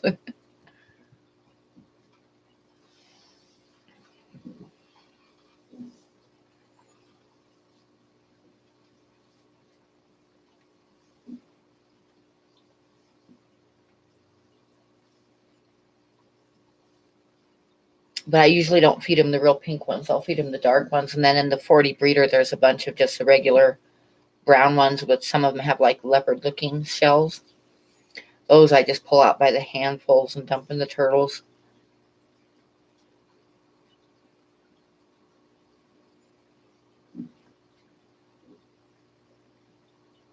Yeah, coolie loaches I know will eat snails. I'm not sure about the Raphael, but I bet they do. What are the tanks you have and what sizes? Oh my God. I'll have to do a list in my head. In my bedroom, I've got a 40 breeder with fancy goldfish in it. And I've got a tub with peppercorns that are breeding, and there's lots of babies in there all the time. And I've got a 20-gallon with an axolotl in it. And in my spare bedroom, I've got to put a shelf into my spare bedroom, and it's going to end up with a lot more tanks. But right now, there is another 20-gallon with another axolotl. There is 2 tubs of rice fish fry, 2 different sizes of rice fish fry. There is a 29-gallon that has drape fin barbs and ember tetras.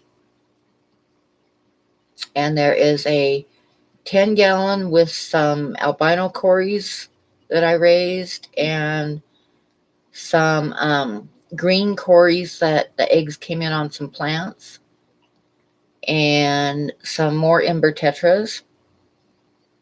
And then I've got a tub rack that's got another tub with baby rice fish and some goldfish that I'm babysitting for a friend. And then another tub that's full of miscellaneous fish. It's got the adult albino cories in it and a betta and some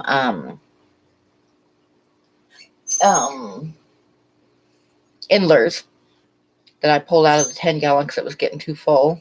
Put them in there. And then a big tub that's got some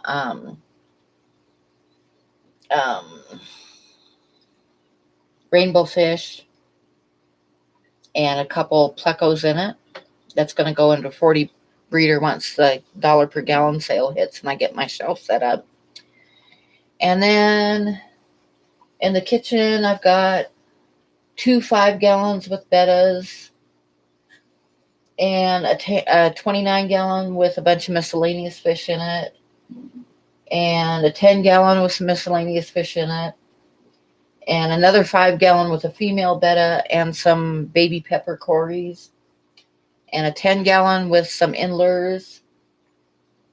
And then I've got a 100-gallon tub with my turtles. We're moving to the living room now.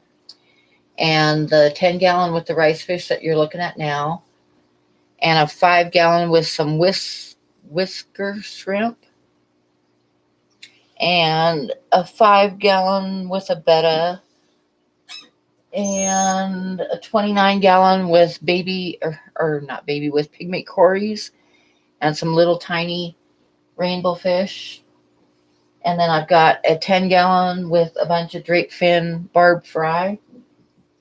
And a 10-gallon with nothing but shrimp. And a 40 breeder with farlowella and Chopre Danios and Kubota Rasboras in it. And I think that's it. And as soon as the $1 per gallon sale hits, I'm going to get the shelf set up in the spare bedroom and get 2 40 breeders and some 20 longs. And I got a 20-gallon that I'm going to set up in the bathroom. That's empty right now. So that's what I have. Just a couple tanks. We need a fish room tour. Well, I can't do it live because my camera is hooked to the computer. It's a webcam. And I don't have Wi-Fi. So, yeah. But maybe sometime I'll do a video with a bunch of tanks.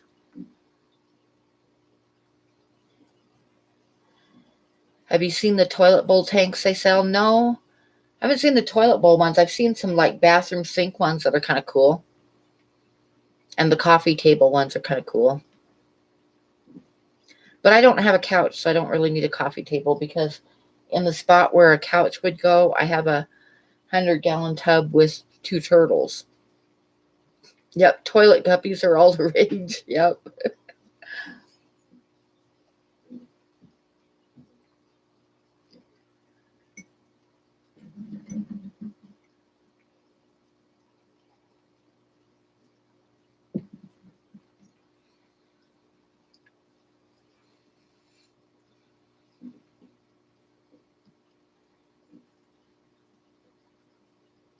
God, there's so many snails in that. It's like the tank's not really full of snails. It's just they're all on the side in front of the camera. All the snails are there.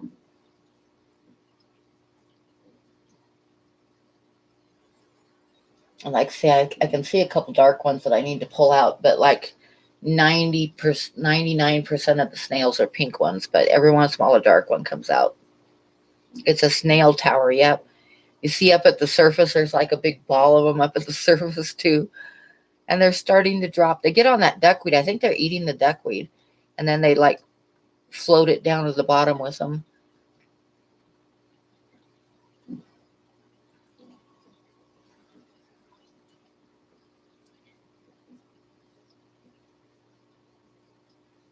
It's an acrylic tank in front of the toilet bowl tank. That's kind of cool. I'm going to, when I set up my tank in the bathroom, which I got a 20-gallon, I'm going to set up in the bathroom. Can you draw us a picture of your axolotls? I could draw a picture of them. Parasnailing. That's good. I like that.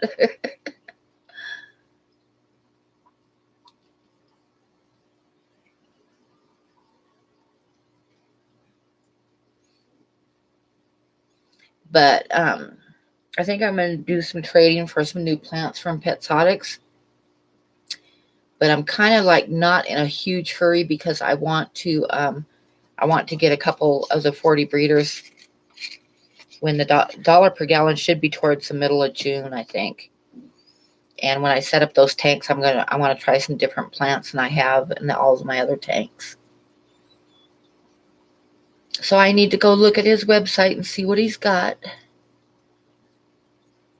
But anyway, when I set up the tank in the bathroom, it's going to be like on the wall across from the toilet. So I'm going to set it up so that when I'm sitting on the toilet, I'm like level with the tank and can watch. Because I'm weird.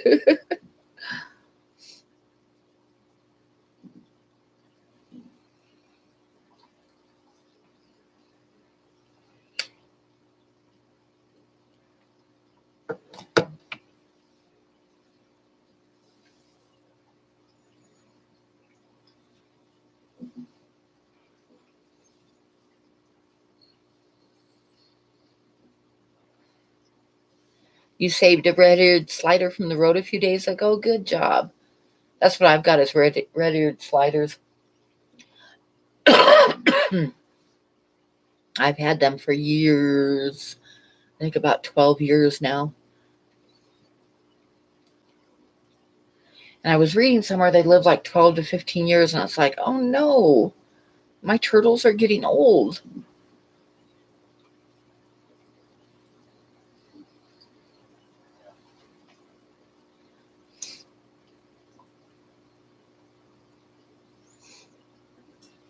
I was going on a bike ride when I lived in Huntley, which is outside of Billings. I was riding my bike with Megan, And I looked down and saw this little baby turtle, some kind of a water turtle. I'm not sure which kind it was. Some turtles live for 100 years, but evidently the red-eared sliders don't. But anyway, I was like biking along and I saw this turtle and I came to a screeching stop. Hi, Jesse. Came to a screeching stop. Megan almost ran into the back of me and she's like, what the hell, Mom? Have some new ashtrays? Oh my God, that would be sad. John, don't say that. I'll probably bury them in the yard when they die. But anyway, there was this baby turtle. So I picked it up because there's no water anywhere close and it's a water turtle. I have no idea where it came from. But I put it in my shirt pocket and buttoned up my pocket and I took it home.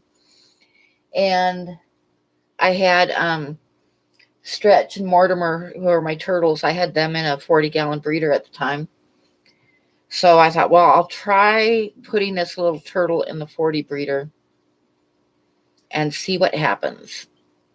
But I watched him really close. So I'm watching, and it's like both of them came swimming right over to him because they love to eat, right? And both of them came swimming right up to this baby turtle. And it was like they looked at him, and it was like, oh, turtle. And they swam away. But Mortimer is not real bright.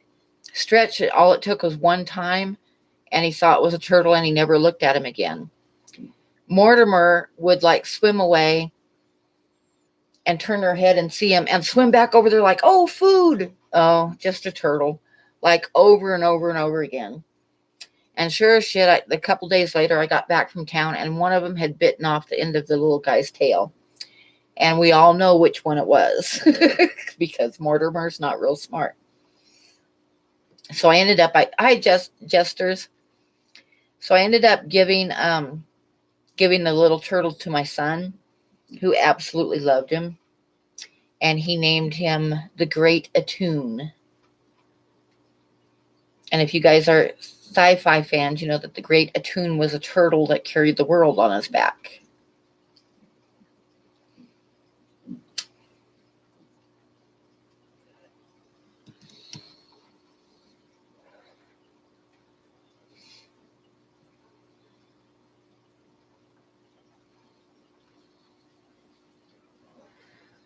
They actually, Mortimer and Stretch, one of them, I think it's Mortimer's a female and Stretch is a male, but they laid eggs one time, one summer. It was when I lived in Huntley in Montana outside of Billings. And there was like an explosion of grasshoppers. So the turtles got grasshoppers every day because I'd go out when it was still kind of cool and they weren't very fast. And I'd catch a bunch of grasshoppers for the turtles. And they actually laid eggs at the end of that summer.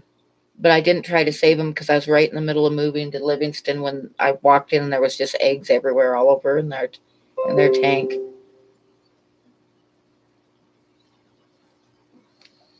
Where do the rice fish lay eggs and how do you collect? Well, mine are in an extremely heavily planted tank. And the females carry the eggs around on their bums. Looks like a little pile of grapes. And they'll deposit them on the plants. So what I do, and they will eat the fry. I'll tell you that right now, they will eat the fry. But what I do is I put a big ball of Java moss in there. And then after like a week, I'll pull it out and put it in a tub. And I'm not getting all the eggs because without a doubt, they are laying eggs in the grass and stuff too. But I get enough to where, it's as much as I want.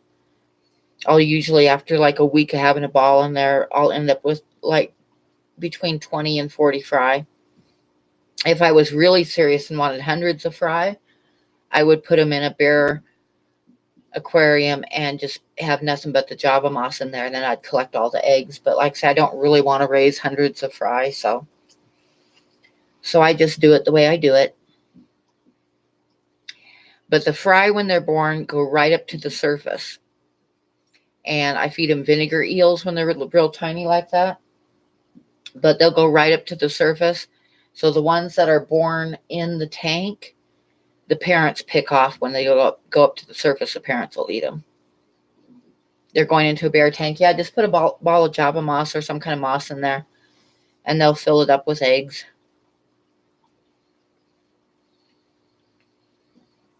Grasshoppers aren't poisonous, no. I mean, people even eat grasshoppers in some countries. They'll fry them and stuff and dip them in chocolate. Haven't you ever seen a chocolate grasshopper? But no, they aren't poisonous.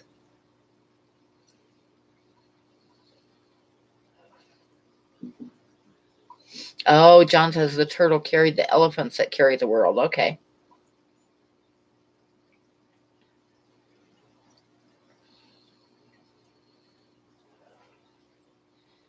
Um, I'll wait a week and put the moss in a tub, and it's usually not quite a week. I'll start seeing babies.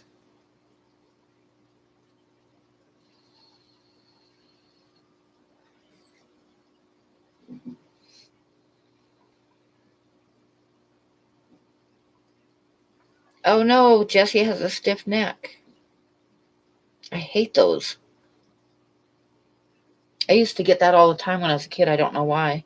Like when I was a teenager, I'd get up in the morning and my neck would be stiff and I'd be walking around with my neck all stiff all day. Hi, Dave. Grasshopper candy's good. See, there you go.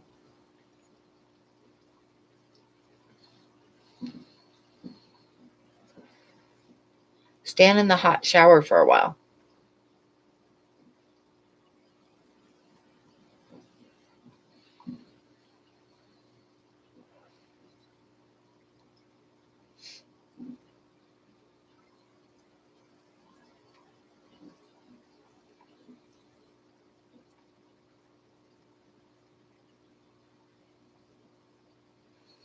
But yeah, the turtles evidently love the diet of grasshoppers because they laid eggs. But they're real easy to catch. Like they'd be all over the side of the house like early in the morning when it was still cold, and they move really slow. So I just get like handfuls of grasshoppers and feed them every morning.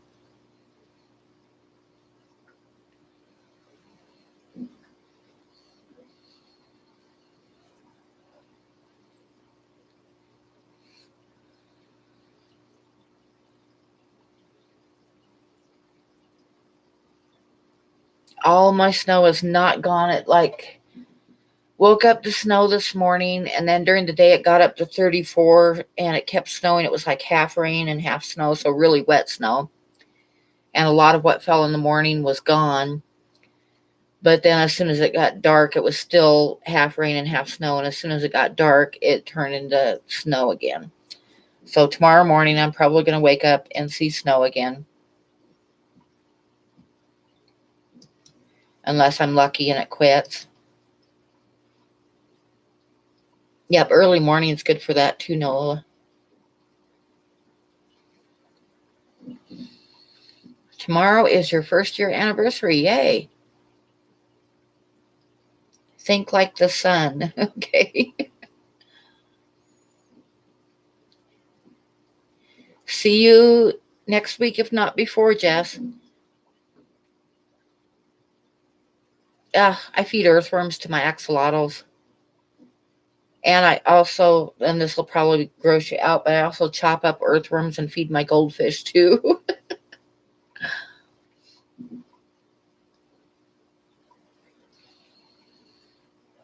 Yeah, you'll have to catch up on your watch hours. Like I say, I'm a little bit over a year, so some of mine are dropping off, but I'm adding on faster than they're dropping off. So if I can get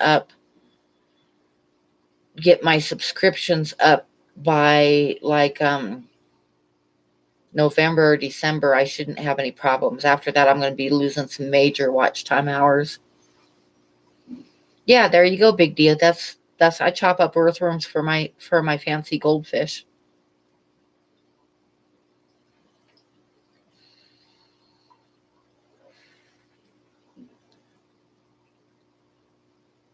Reels, hush.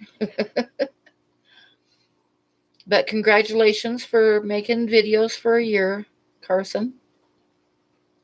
I think my 1 year anniversary was like the 1st of May.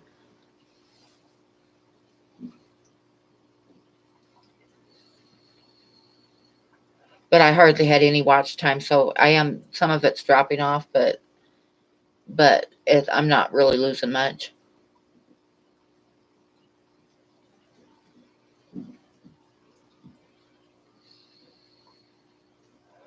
Yep. Yeah, if you get the red worms, I can usually feed them the red worms without chopping them up or just like cut them in half. The axolotls will eat a good sized worm though. I don't have to cut them for them because they will suck down a pretty good sized worm. Yeah, that's basically me too, Carson. I'm hoping I reach 1,000 before then because I started live streaming around the holidays, and that's where my watch time hours are. What is this editing thing I hear people talk about? it's it's time consuming, Sharpies. Don't do it.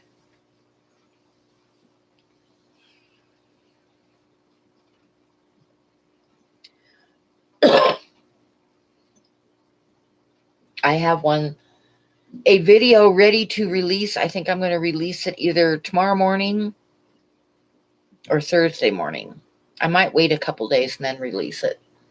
So probably Thursday morning. It's just a simple video on vinegar eels and how to separate them and all that stuff to feed them to your fishies, which a lot of you in here already knows, but you can watch it anyway if you want to.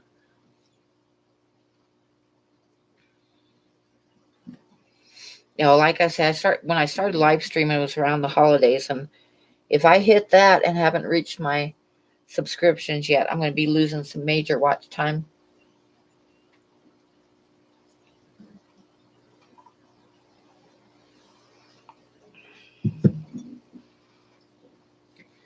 Yeah, I've got it all edited. I just need to post it, but I don't want to post it too close to the live stream because YouTube doesn't like that. So I learned that the hard way when I posted 2 videos in a row, and the first one got no watch time because YouTube didn't show it to anybody. Hitting record, rambling for a bit, and then saying goodbye. Yep, that works.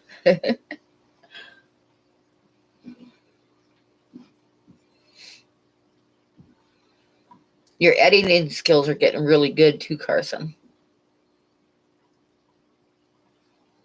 Yeah, they're excellent for new fry. That's what I feed the rice fish fry because they are too small when they're born, when they hatch out. They are too small to eat like even microworms. So I'll give them vinegar eels. It takes about a week on vinegar eels, and then I start giving them microworms.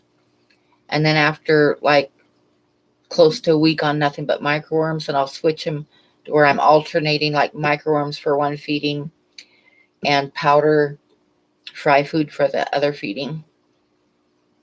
I feed them twice a day, so because I'm working. When I'm not working, I'll probably start feeding them 3 times a day and get them to grow faster. But without the vinegar eels, I wouldn't have anything to feed the tiny, tiny fry. So, and the vinegar eels are super, super simple.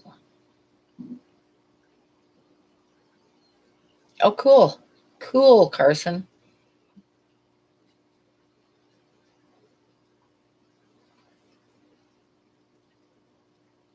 Me, I go on the cheap with everything. I have a webcam for live streaming and an old Canon camera point and shoot that I've been doing videos with. However, before my surgery, I did buy a really small, cheap video camera for making my videos, but I have not tried it out yet because it is still in the box because this is what I do. I procrastinate about procrastinating. But it's only been in the box for a month and a half, so I will get it out soon.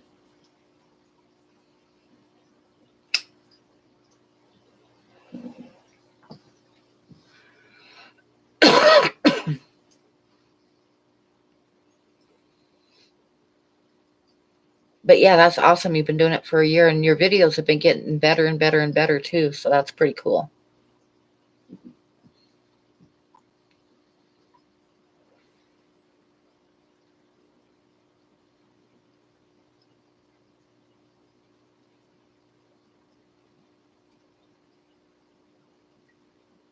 Jesse says you can have some guppies for payment.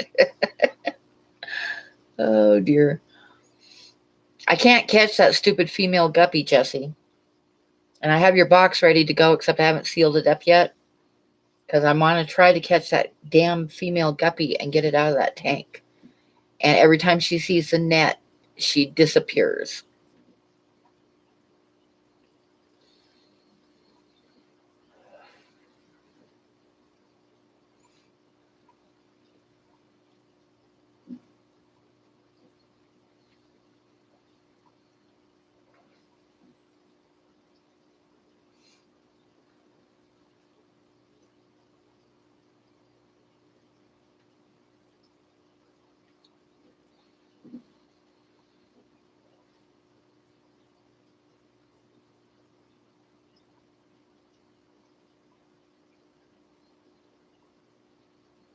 What's funny about all those snails in the tank is I pulled out 40 snails, a little bit over 40 snails for Diego, the pink snails out of that tank.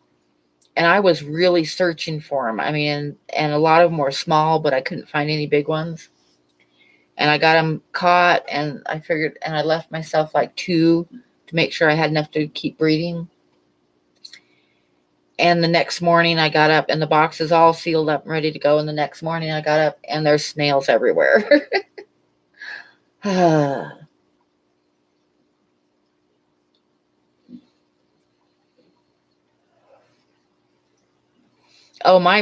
everybody's first videos are like cringeworthy. My first videos were very cringeworthy.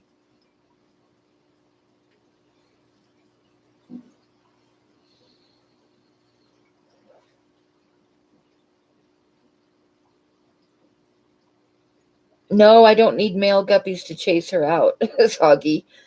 Then I'd end up with babies in that tank, and I don't even know how she got in that tank. I don't have guppies. And this female guppy just showed up in that tank.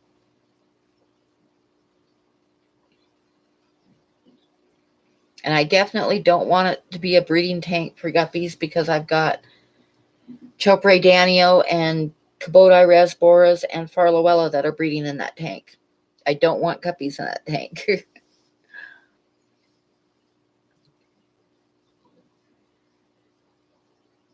Your ram's horn snails are huge. Yeah, I've got my first one came in with some plants that I got from Corey. And then I ordered, I think I got 4 of the pink ones, and now I've just got snails everywhere. Wow, the size of your thumbs. Wow, those are big.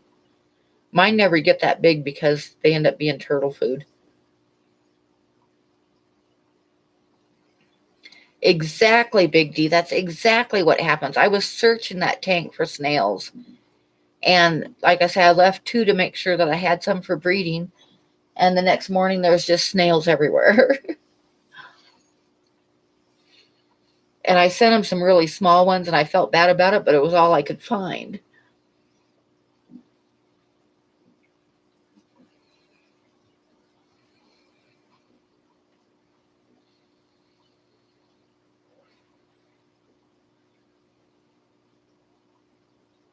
Oh no, don't spend $300 for an ADA tank or $300 more for an ADA tank. Yikes.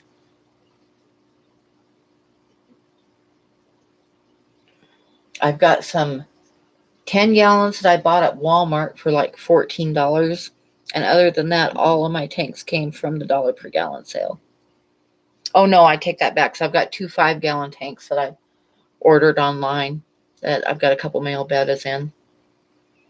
Those tanks, like Corey was showing the other day in his film with the filter area in the back. I've got 2 of those.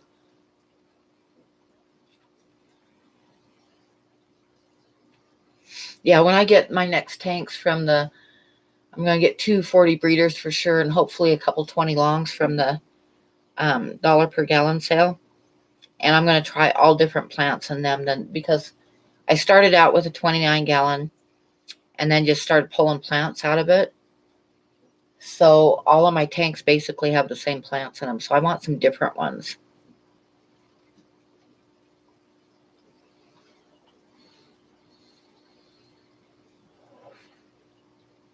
Yeah, I like the 40 breeders too, but I also really love the 20 longs. Those are my two favorite, is 40 breeders and 20 longs. I think if I can get, well, Priscilla said she has a couple 20 longs she'll give me.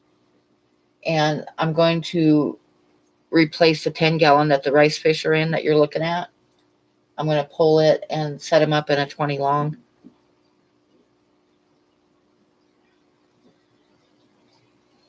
I don't know, not Nola Jane. Do they look like ram's horns? Mine generally don't get that big because when I start seeing real big ones, I feed them to the turtles.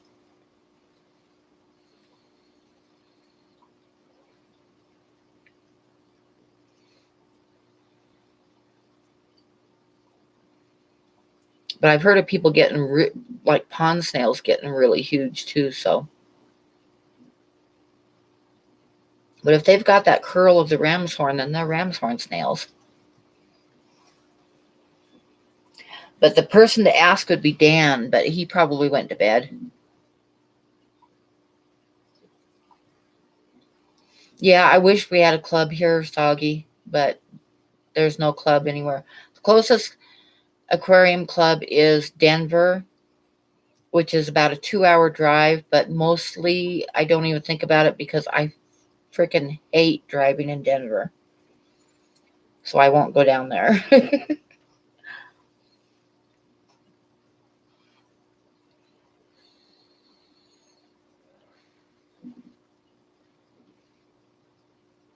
You're going to get one of those big flexes from Flu Ball. Those are nice tanks.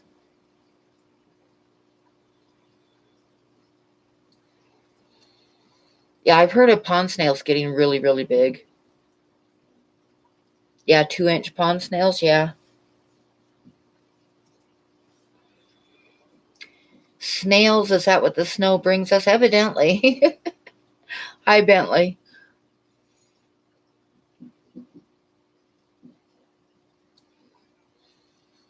Oh, yeah. Colorado Springs to Denver is Denver driving period is awful. I just won't go down there unless I absolutely have to.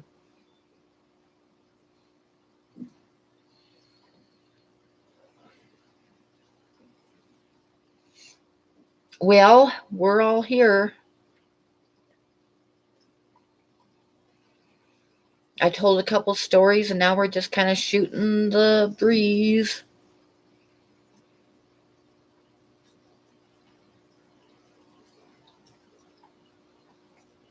We're all almost awake.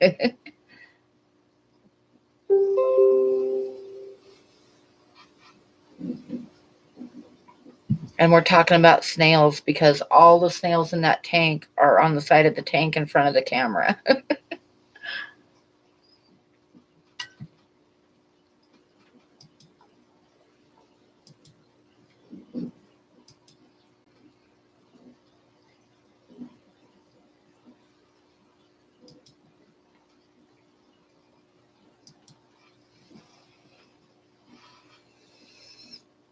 Oh, that's right. Bentley has the nicest guppies, those blue ones. They're beautiful.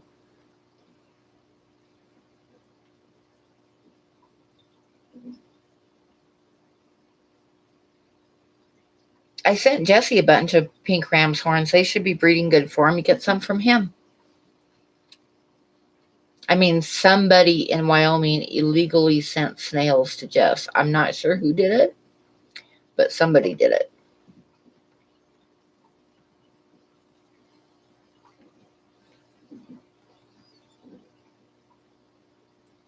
Yep, see, there you go. Jesse has tons of them.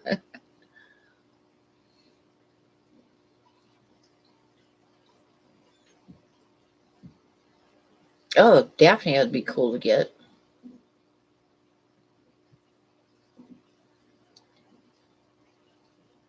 Your two biters have gotten very nocturnal as they've gotten older, huh? You have one snail, Kevin? How can you have one snail? One snail turns into hundreds of snails. 5 for $10 is really good. I sold I sold mine like 2 for $1.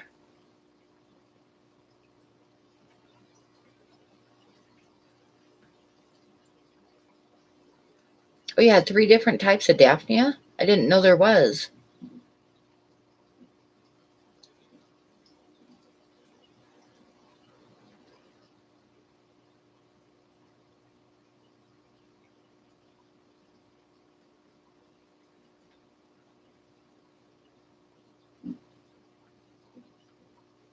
Oh yeah, that's right.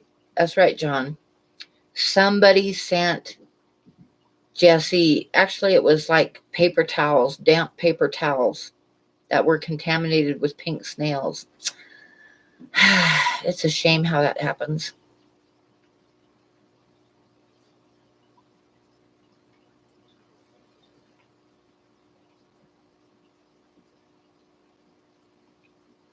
Oh, that's kind of cool though, Big D.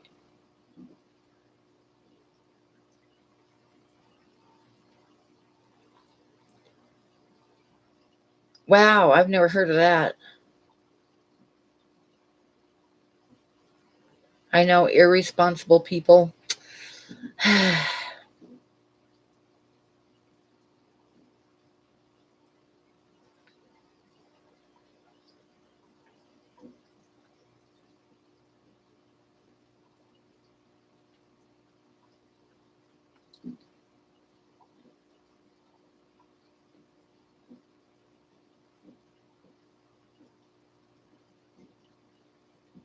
Send your contaminated wet napkins over to Hawaii. Yep, that's it.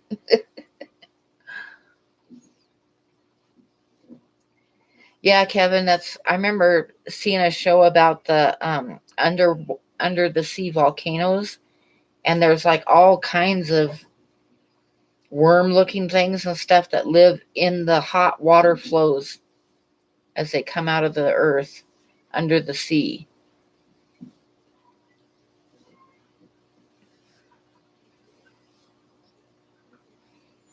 I'm not even close to 1,000.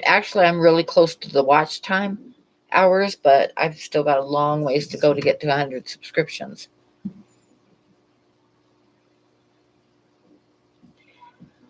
I don't know, Sharpies.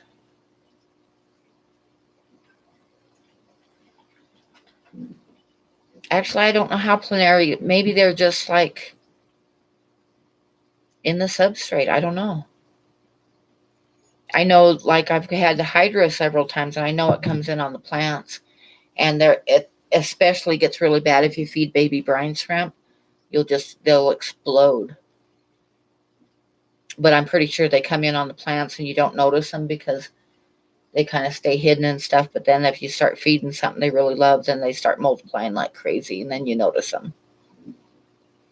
Because I know once I treat a tank for it, as long as I don't put any new plants in there, I won't get it again. Yeah, I'm just barely. I think I'm like at 559 or something like that. Last time I looked.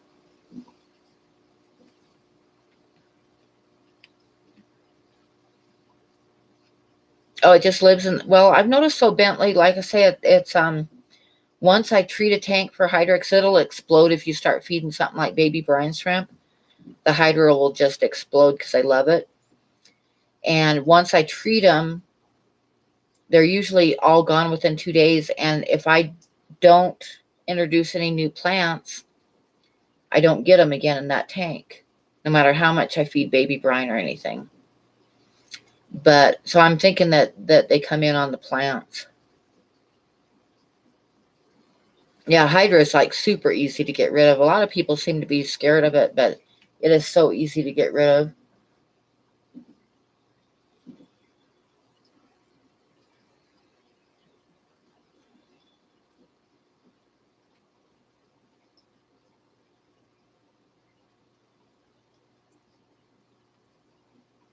Oh, okay, Bentley. Yeah, the Hydra loves brine shrimp. But then, like I say, I haven't had it come back in any tanks once I treat the tank. I'll keep feeding brine shrimp and it doesn't come back again.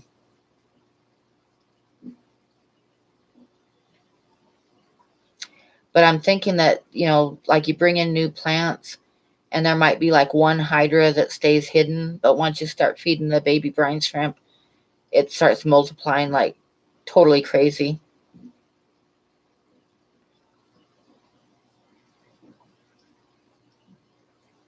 Oh, Daphnia. Oh, I wish I had Daphnia.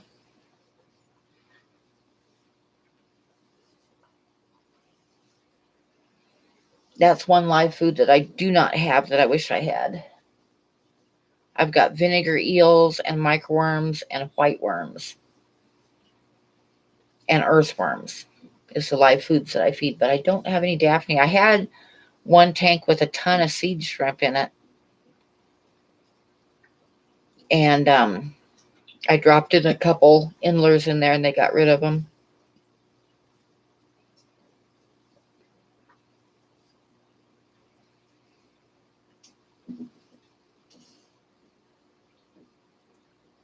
Oh yeah, Hydra would love Daphnia too. Like I said, that Hydra loves baby brine shrimp. Yeah, your freshwater pipefish Daphnia would be great for them.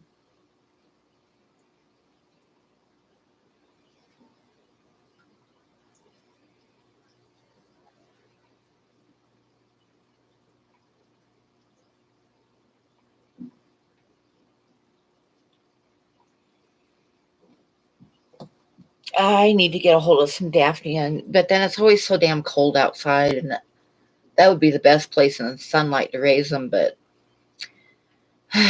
even in the summertime, it is cold at night here, like 45 degrees usually in the heat of the summer. Hi, Sean.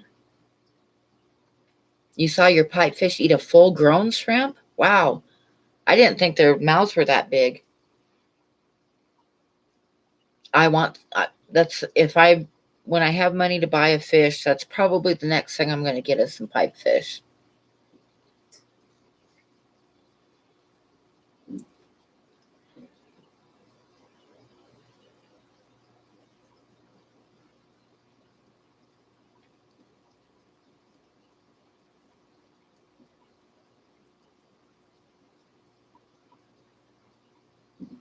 Oh, if they're eating frozen food, that makes it a whole lot easier, Carson. Oh, the mouth isn't big enough, so it took more than one bite. Okay.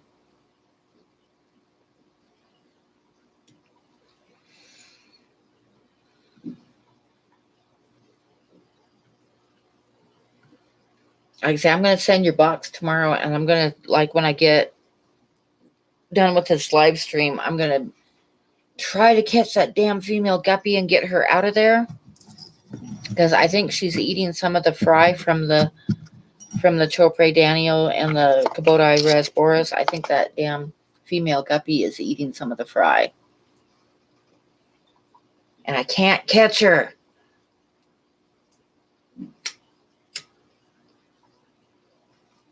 Yeah, ropefish are pretty awesome. I don't really have room to like get them set up really good though.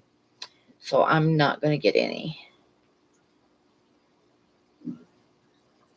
Yeah, it'll probably be there. I'm going to send it 2 days, so it'll probably be there Friday, maybe if we're lucky earlier. Because I'm going to send them in the morning, so they should go out in the morning, so they might accidentally get there Thursday. But I'm thinking Friday.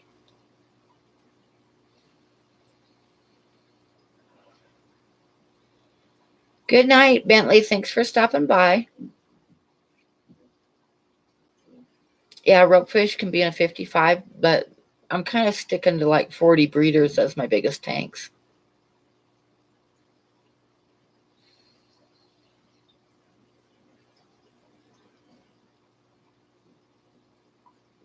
If you can get her to get shell dwellers, you'll get rope fish.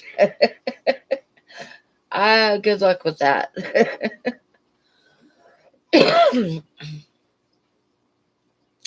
Oh yeah, I've seen that with the endlers. Turn around and try to catch them as they come out. I've seen the endlers do that too. But my endler tank has a lot of plants, so they don't get all of them for sure.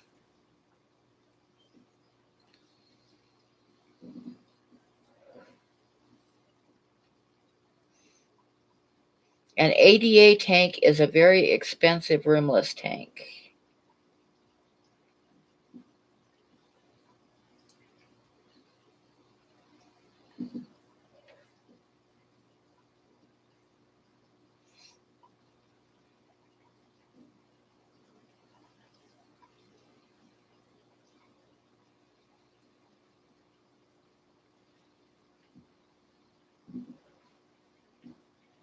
I need shell dwellers. Actually, I've got the perfect shells for them because when I was on Cape Cod, I used to walk the beaches and pick up shells, and I saved a lot of them. So maybe in a 20 long, if I can get my hands on a couple 20 longs, I might do shell dwellers.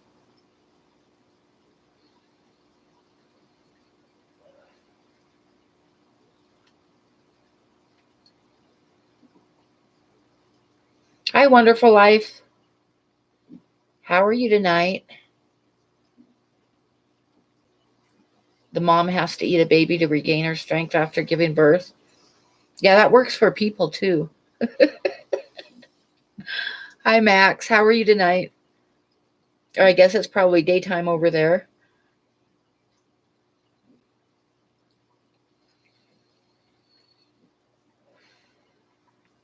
A lot of my sponge filters are ADA. I like them a lot, but they're really hard to find now. I think they quit making them or something.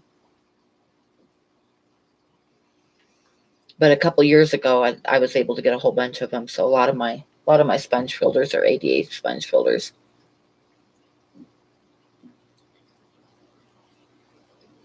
That's the way it works, Sharpies.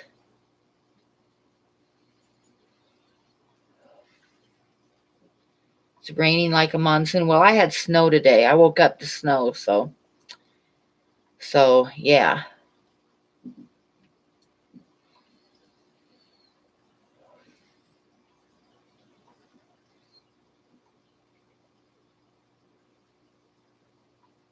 Yeah, see, I couldn't spend $500 on a tank. I just couldn't do it. So I will just get the cheap tanks.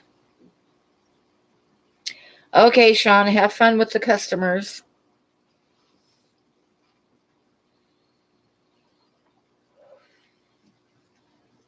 That's what happens every time I step out to have a cigarette when I'm working by myself. Soon as I light up the cigarettes, a bunch of cars pull in.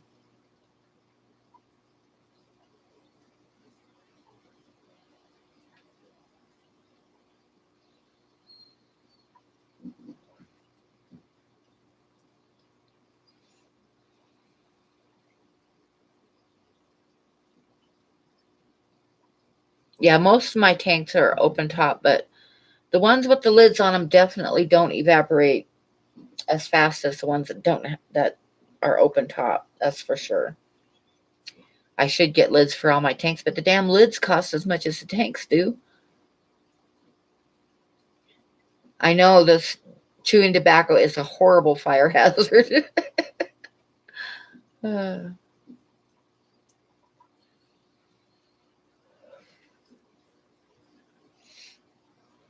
I suppose it's like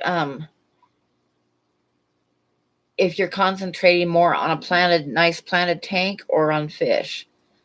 I love a planted tank, but I'm really more into the fish, which is why I have overgrown jungles in my tanks.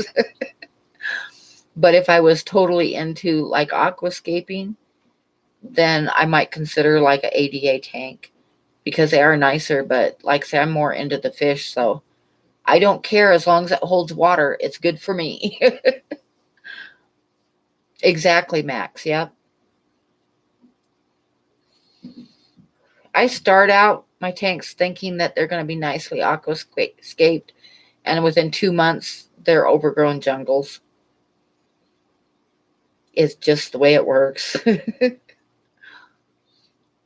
I have a couple tanks that have like plants growing out of the tanks and draping down the back of them.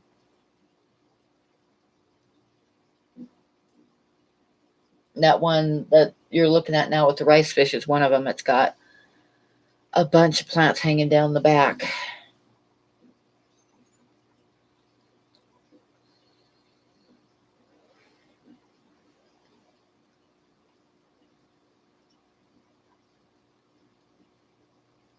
I don't usually feed flakes. In fact, I don't have any flakes at all. So most of my fish food is granules. Like the bug bites and the tropical granules. That's mostly what I feed with the dry food.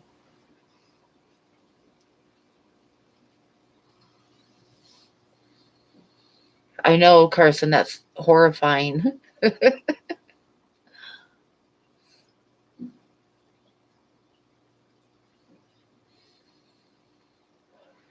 My youngest daughter just got her driver's license a couple months ago. So, yeah. She's bought herself a car like 6 months ago, and she just got her driver's license like 2 months ago. Because she went and got the car before she had her driver's license.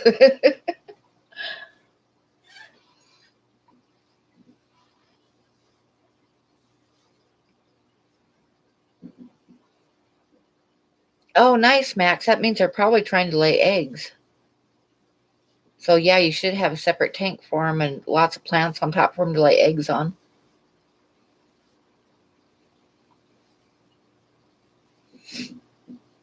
Yep, planted tanks look a lot better than bare tanks. All my tanks, I mean, I concentrate on the fish, but all my tanks have a lot of plants.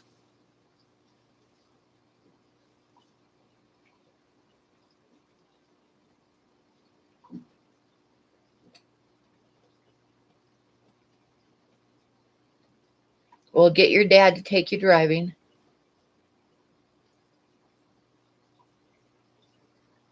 Or your alternative dad.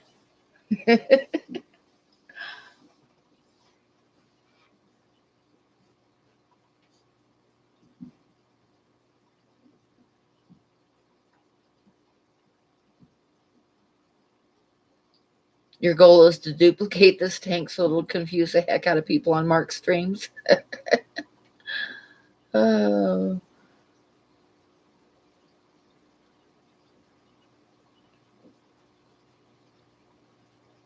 You're going to drive around with a dummy in the passenger seat. That'll work until you get pulled over.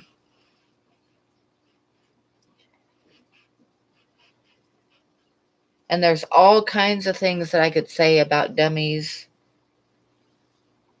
Like you could get a blow-up doll to put in the passenger seat.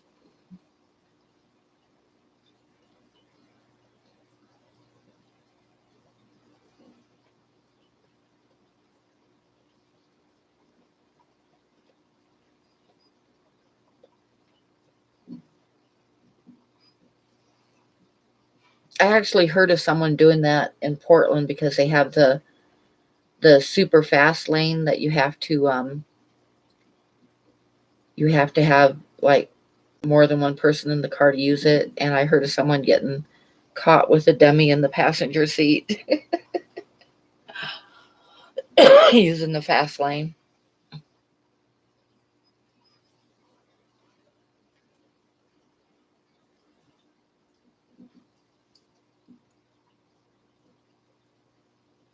Yep, exactly, Sharpies. Yep. Yep, that's what Lucas preaches all the time too.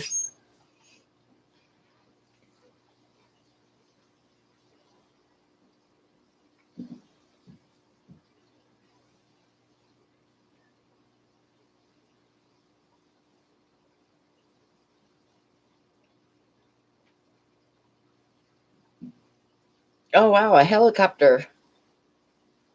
Huh. Yep, the carpool lane.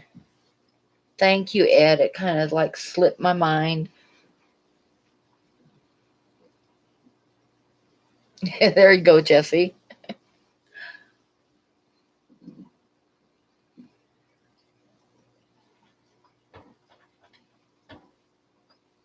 Uh-oh, I have a cat that wants in. I'll be right back. I gotta let the cat in. He's pounding on the door.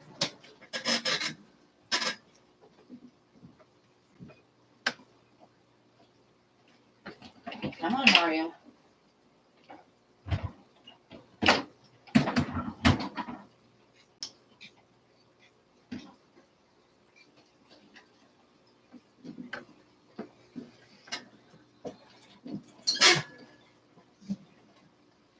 The more natural the environment, the happier the occupants. Yep.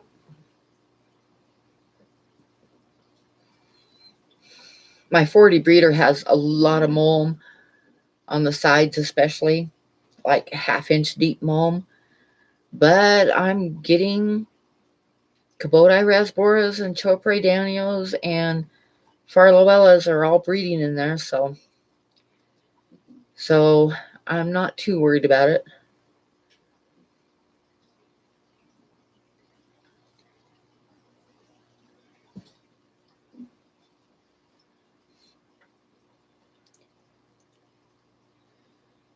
So we've been on like 2.5 hours. What do you guys think? Is it about time to shut down the stream for the night?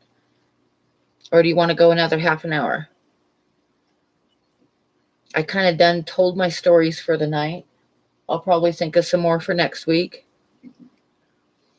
Probably fish too, but I'd like vacuum some of it out every time I do my water change. But there's a lot of mulm in that tank because the Farloellas eat a lot of green beans and poop a lot. Okay, a half an hour more.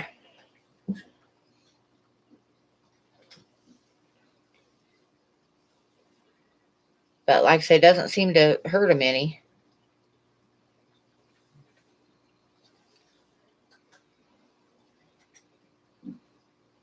I don't know. It doesn't, like, from what Lucas says, the mulm harbors a lot of like microorganisms that fry feed on. So it's good in a fry tank. Yep, there you go, Sharpies. Just what I said. Except you said it more eloquently than me.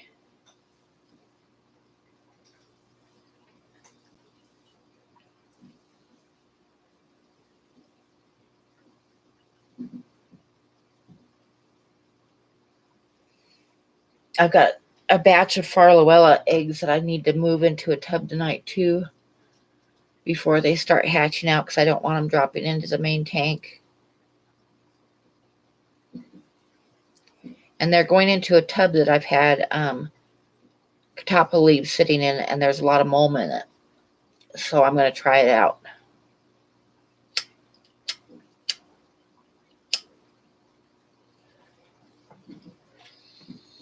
Oh, I just thought of one tub of fish that I forgot to mention when FishTube asked me how many tubs and tanks I had, but that's okay. I have a lot of them. I'll just say that. I have a lot of tubs and tanks. Something like, I think last time I counted it was 26. Oh, I forgot another one too. There's two I forgot to mention. So I probably have like 28 going right now.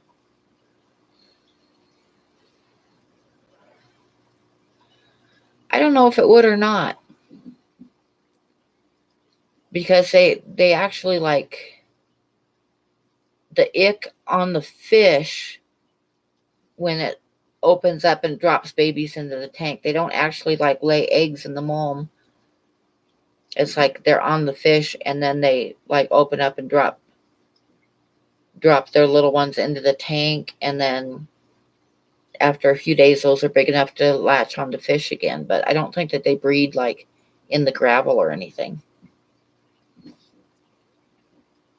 I think anyway. But don't quote me on it because I'm not an expert.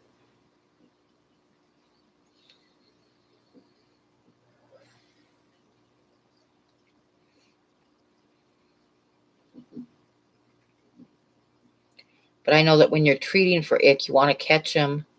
You can't kill them when they're on the fish. So you want to catch them when they're like released into the tank water. Okay, it lays eggs which normally go into the gravel or mulm, yeah. But I don't think that they actually grow in the mulm or in the gravel. I think that they just like drop down into it, and then after a few days they latch onto a fish or else they die. Yep, exactly. They need a host. That's what I was trying to say.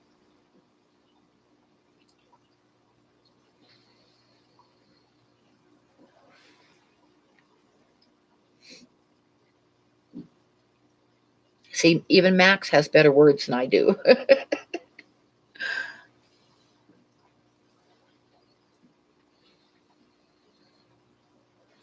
But like I say, I'm a long ways from being an expert. So anytime I say anything, take it with a grain of salt because I'm just an old lady.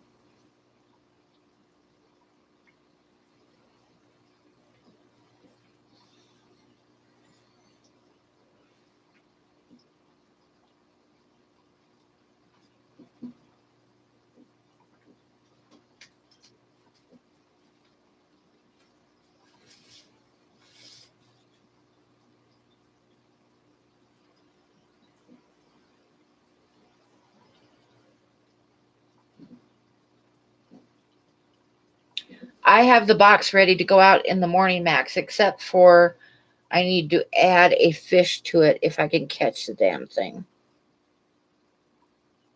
If I can't catch it by morning, then it's not going to get sent. But I really am hoping I can catch it tonight.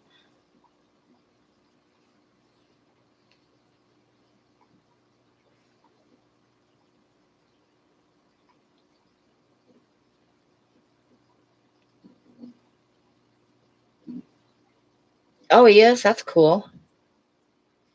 He's fairly close to me. I could, because I was going to order some of those tiger Limia? No, what are they? Tiger Limians, I think they are. But they're like the humpback ones, except they never get the hump. And I was going to order some from him, but the shipping would cost me more than it would take for me to drive down and get them. So one of these days, I will drive down and get some.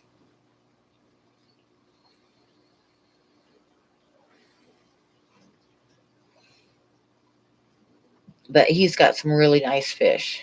Really nice fish.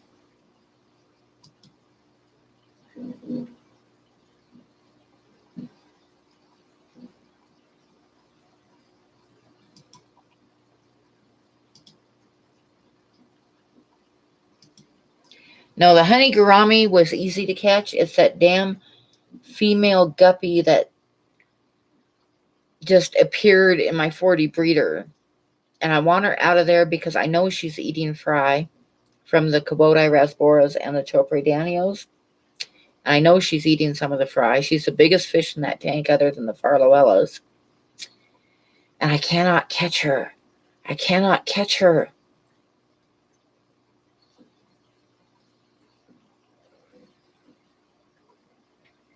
Because she's in a heavily planted 40 breeder. And as soon as that net touches the water, she's gone. It's like she knows that I'm after her. The other fish I could catch easily, but she disappears.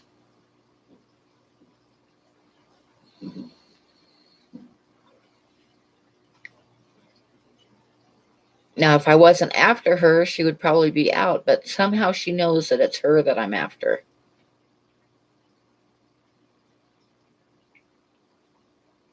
I tried that, Max. Once that net hits the water, even if there's food in the water, she's gone. I'm not going to drain the tank to catch her, but I'm hoping I can catch her because she's driving me crazy.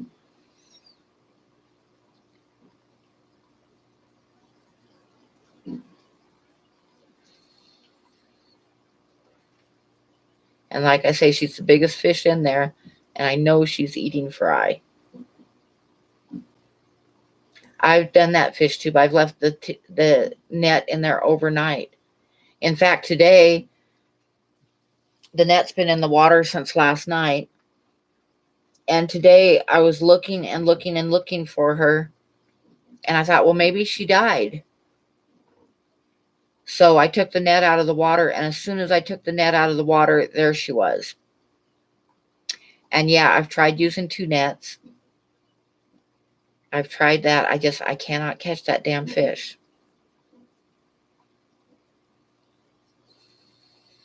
Yep, the one you want is always a hard. And the other fish, I mean, like the Kubota rasboras and the chopre, I could catch real easily if I wanted to catch them, but I don't want to catch them.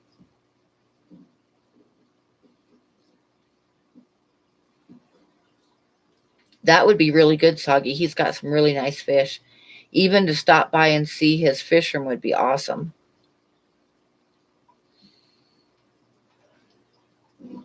And the thing about her is, I don't even know how she got in that tank. I don't even know where she came from. I don't have guppies. How the hell did I end up with a female guppy in that tank? I have Endlers, but she's definitely not an Endler. She is a female guppy.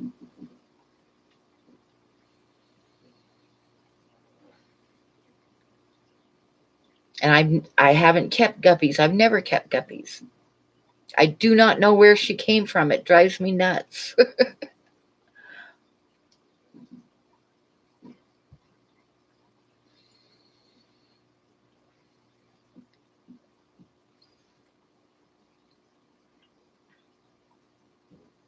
She goes in with the turtles. I could put her in there, but I'm going to try to send her to Jessie. If I can't catch her tonight, Jessie's box is going out without her. And then I might keep trying to catch her and put her in with the turtles, because I don't want to put her in with the Endlers, because I've got Class N Endlers. And there's not really a tank I want her in. And I don't want her in that tank because I know she's eating the fry from the fish that I want. So I've got to catch her, and she might end up going in with the turtles. But as smart as she is, she'll probably live with the turtles forever.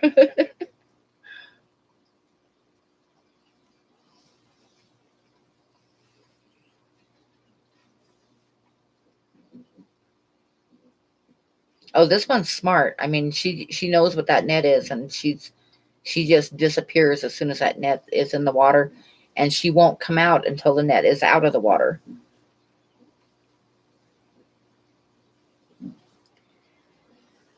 Oh no, I don't think that Dan has guests on his shows other than people that are actually in his studio with him. I don't think he does the Google Hangouts. I was a guest on Aquamate's live stream on Saturday, though.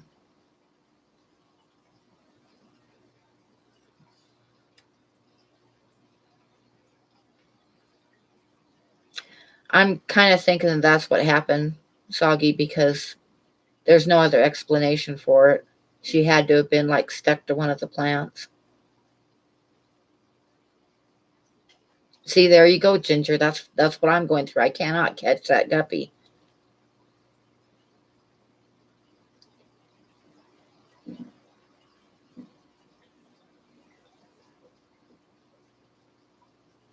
I've got a green net and a blue net that I've been using, and the green one is like a 12-inch net. So I've been like trying to like have that one in one spot and then try to like scare her into it with the blue one. And the green net was like full of the rasboras and the Danios, and it even had some baby farlowellas in it, but I couldn't get her close to it.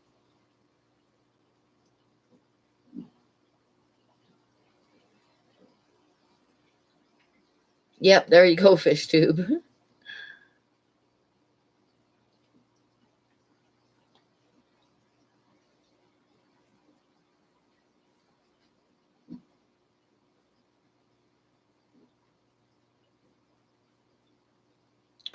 Feed live brine out of a net. Yeah, but then I'd end up with everything would be in the net. But if I could catch her in the net, I could turn everybody else loose. I just want to get her out of there.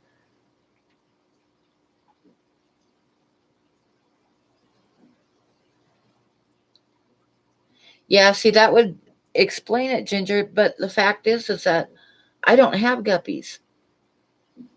I've never had guppies. And this female guppy just showed up.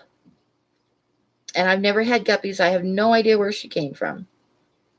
Oh, a black net. I don't have a black net. It's a 40 breeder though, Candy, and she just like disappears into the plants. Oh, turn out the lights. That's an idea. I'm thinking she had to have come in on a plant. There's no other way. No, no. The endlers I started out with 2 trios, and I've never added to them because they're class N endlers, so they just like all of them are from those, and they've been there a whole lot longer than I've had this female guppy in the tank. No, couldn't have thrown from the endlers because the endlers are class N endlers. And yeah, some endler females can get very large, but this is definitely a female guppy. I mean, it's a female guppy. You'll be naming her Punchy. Well, I hope I can catch Punchy. Sing her a siren song and seduce her into the net. That's an idea, James. Class N is like from wild stock with no crossbreeding. So they're not mixed with guppies or anything. They're purebred. I could try that, Chubby Guppy. I might try that.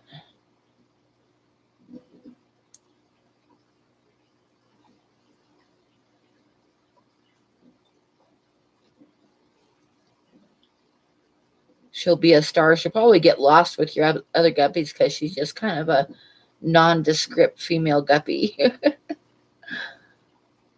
Hi, Alice. How are you? Blinded by the light. Now I'm going to have that song in my head.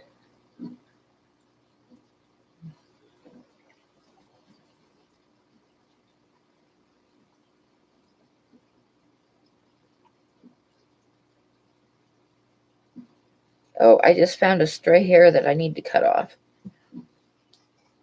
I cut my hair today, so I'll be spending a couple days like finding stray long spots to trim out. And I just found a long spot on the back of my head. Like a mini mullet.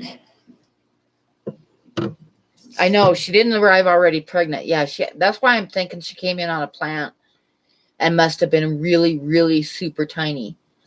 Because she's huge and she's not pregnant.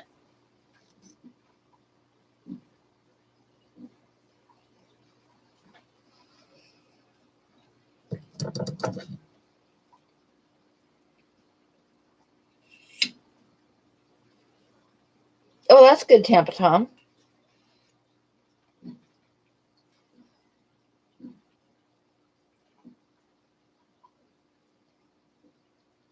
Oh, I was on earlier. It's not really hairstyle. I just like stood in front of the mirror and cut my hair off.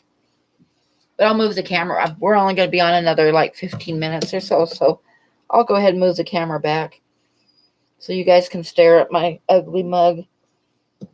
Right now I'm trimming off stray hairs on the back because I can feel the longer spots.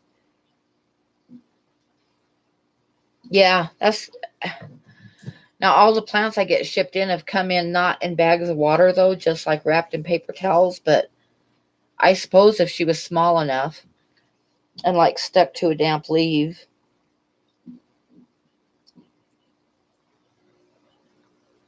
That's the only way I can figure it because, you know, if she came in with a bag of fish, I would have noticed her. So I'm thinking she had to have come in on a plant. Or like maybe stuck in the wet stuff in the pot or something like that. Okay, you guys, I'm going to put the camera back on me for just a little bit. I might smoke in front of you. There, see my haircut? Like I said, I just stood in front of the mirror and cut my hair off. Yeah, exactly, Candy, yeah. But she evidently made it. Contaminated paper towels, yep. Oh, nice. Baby white clouds.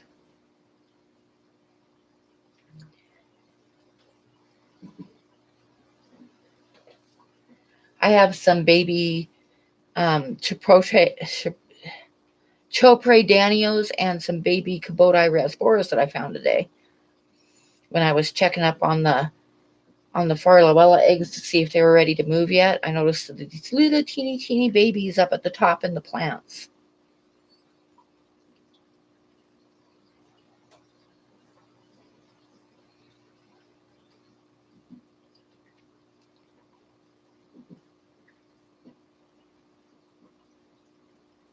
I love getting free fish in the form of fry. What's funny is I was going to get some more Chopre Danios because I want a bigger school, and the last month they have been reproducing. Last week I found some in there that are probably a couple weeks old now. Now I've got some more little teeny ones. Bike riding. I'm thinking that I might get myself a bike. I had a bike, but I left it behind in one of my moves, so and I kind of miss riding bike.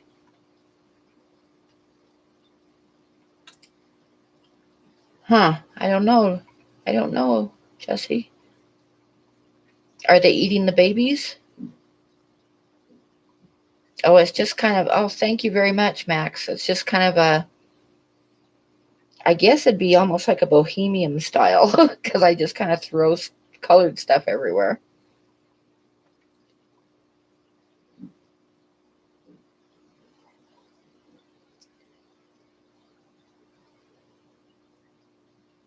That's actually a good idea, Fish, especially with lights. You could have your lights on at different times. Buddy is doing pretty good. Every once in a while, he'll like hesitate before he jumps up in the truck or hesitate before he climbs the steps into the house. So I know he is getting a little bit sore, but he's not doing too terrible yet. Can you ride in all that snow? I have ridden in snow before.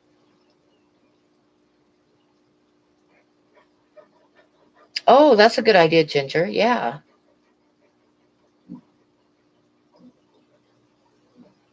The buddy. I bet the buddy wants a cookie. You want a cookie? No barking though. Sit down. Sit.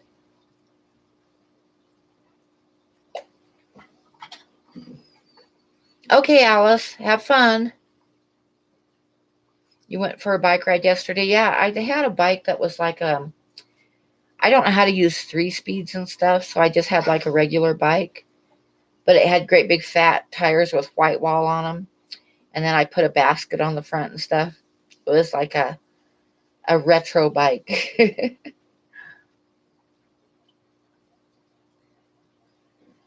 Your guppy colony started with 2 stray fry, 1 male in a bag of neons, and the female in a bag of oxygen weed. That's kind of cool.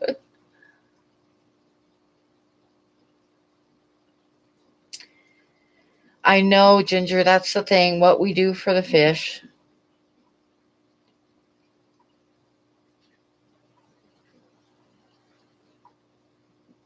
I don't know if I could do it or not because, like, during the wintertime, I keep the house at 62 and it feels good to me. So the fish tanks all have heaters in them.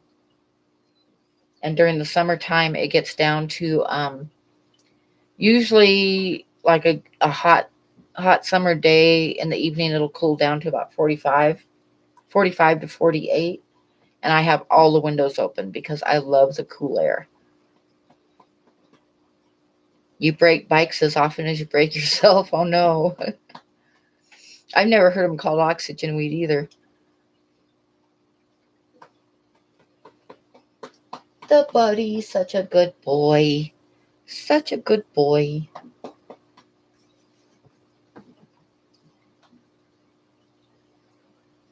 Such a spoiled boy. Don't step on the camera cord. You make the camera go out. Yeah, I keep my house about 62 in the winter too. So all my tanks have heaters in the wintertime. Actually, during the summertime, I'll unplug them on some of them, but the house cools off a lot at night. But like the tank with the Farloellas, I'll unplug that one because it's a 40 breeder, and if it cools off at night, it usually won't drop down much lower than like 68.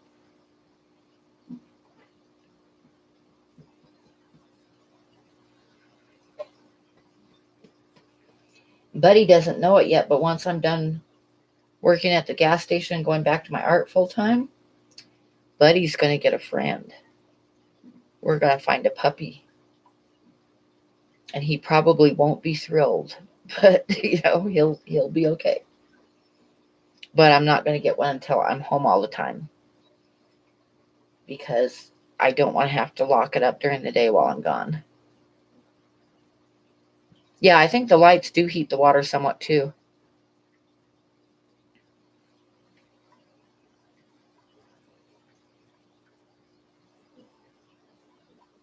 Chains breaking, frames cracking. You know what? When I was at like 12, 13 years old, I used to ride bike all the time. And at that time, it was like in the 60s. And I don't know how many of you will remember this, but bell-bottom pants were in style. Bell-bottom pants get stuck in the chain, and then you come to a screeching stop and go flying into a twisted pile of bicycle and pant legs wrapped up in chain. Do you guys remember? Any of you guys remember that? Bell-bottom pants. Do not ever ride a bike in bell-bottom pants.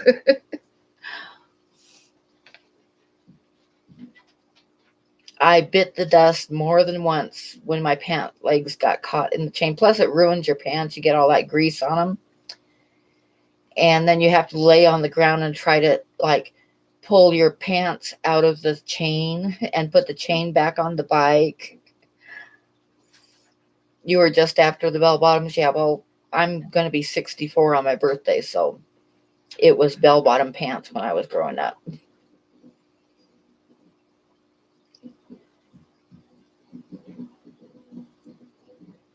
Yep, you're too young, Jesse. The bell bottom pants were in style like in the mid 60s to maybe early 70s. Yeah, but bell bottom pants are too big for that. I know, I'm giving our age away. No, bell bottom pants were, especially jeans. There's no way you're going to tuck them into your socks.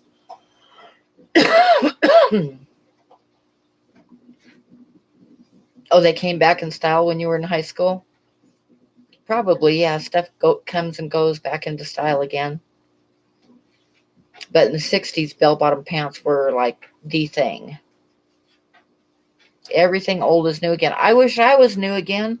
I'm old and I'm not new again. Yep, early 70s. That's what I'm thinking. They were still in style in the early 70s, but they kind of came into style like in the mid 60s. You had overalls. When my kids were little, I'd get them pretty little overalls, the girls. What were those called? I forget. Oh my gosh. Oh my gosh, something like that. Overalls. They were all different calico colors and stuff. They were really cute.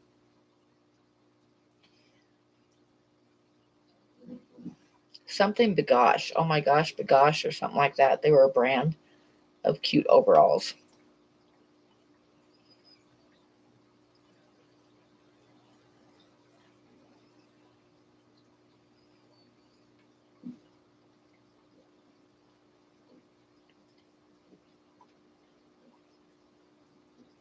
Oh, ouch. Sharpies. Yep, I can see that. Your mom used to dress you in giant flower patterns and long dresses.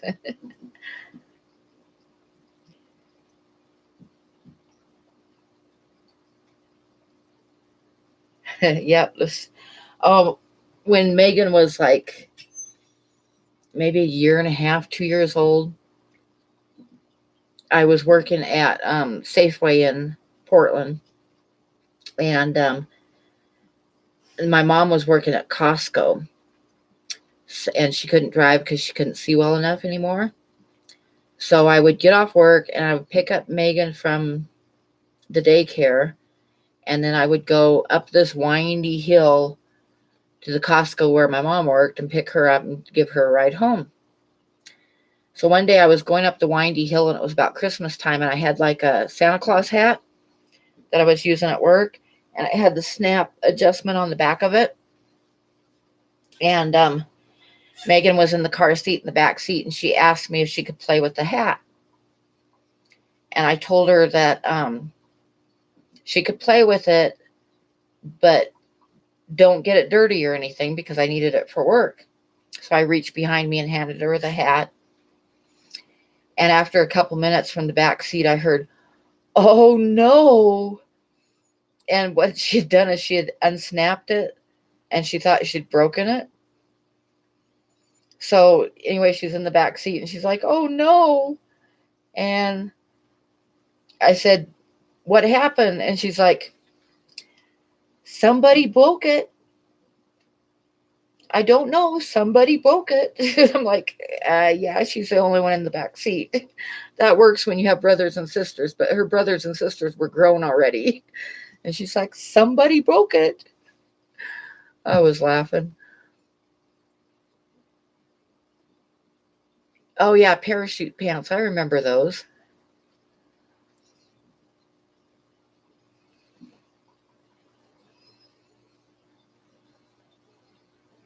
Oh, I remember leg warmers too. You moved your 20-gallon high into your downstairs bathroom. Yay! I'm going to be doing that. In fact, that's exactly what I'm going to be putting in my bathroom as a 20 high. Is going to go into my bathroom. It's sitting empty right now, and I'm going to set it up in the bathroom. But what did you put in it, or what are you going to put in it? What kind of livestock? Yeah, a 20 gallon's going to fit. I've got like a little nook that the hamper sits in, and I'm going to get rid of the hamper, and I'm going to put a 20-gallon in there. So what do you have in it? I haven't decided yet what to put in mine because it's a brand new tank. So I'm going to be setting it up with plants and stuff, and cycling it, and then deciding what to put in it. So I want to know what you put in yours.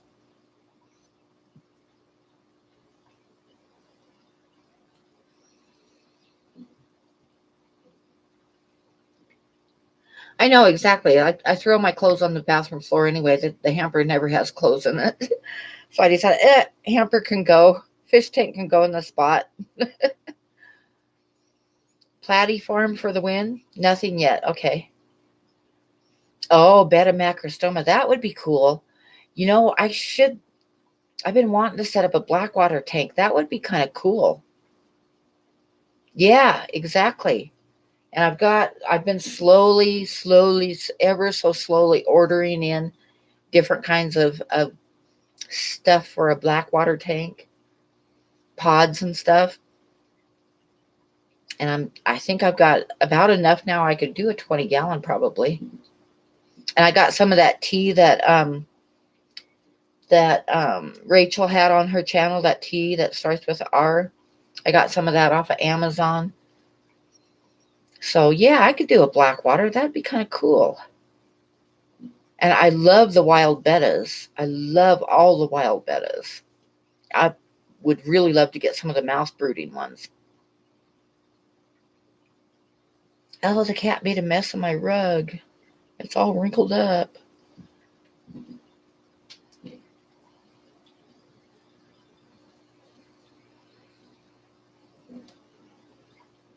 Yeah, Robos, or however you pronounce that. Yeah, I got some of that, like a big bag of it that'll last a long time.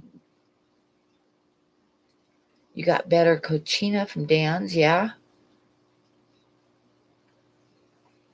The only thing about the wild bettas is they seem to be really expensive when you can find them. So, but I could save some money while the tank's cycling and maybe get some. Hi, John. Hey, when I started driving, got my first car, gas was like 69 cents a gallon. And I remember going somewhere and pulling off the freeway because I was getting low on gas. And the gas station right off the freeway had gas for over $1 a gallon. And I was like, there is no way in hell I'm paying over $1 a gallon for gas. That was the good old days. Yeah, Dan, I think Dan does have at least one kind of wild betta. You think the cat? Yeah, there's a cat on the floor there, and the other one's in the bed with Buddy. Mario's sleeping with Buddy. See?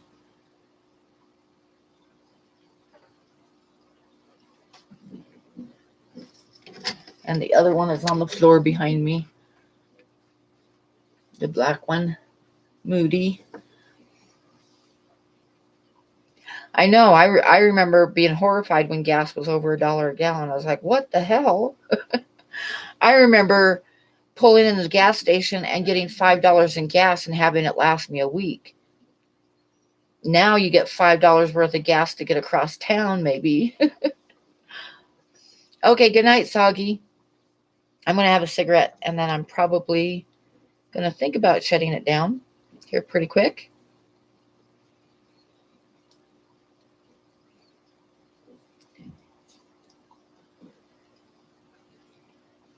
So nobody look at me smoke.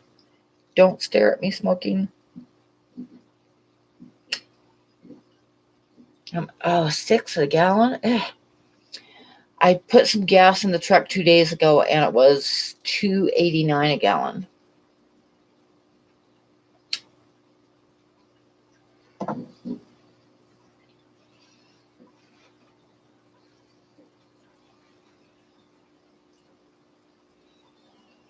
For you guys that weren't here when I started the stream, I told what I did on Aquamate and Thirsty Rabbit, and Dr. Black asked me to be a guest on their live stream Saturday night. And I had trouble getting onto the live stream because the Google Hangout thing was like freezing. It said, you're about to join a live stream, and then it would just sit there. So anyway, it took about 10 minutes, and Aquamate was like stressing a little bit and stuff. So when I finally got on the live stream, I was talking and pretending that my mic wasn't working. And they were like kind of panicking, and then I couldn't help it. I burst out laughing. But it was funny because I have a mean streak, and I hadn't really planned it. It's just like, as soon as I finally got on the live stream, it just hit me to do that. So I did. Because I'm kind of mean.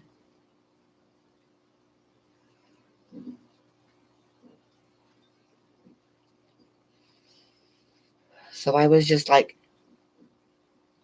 and they were like, Pam, your mic isn't working.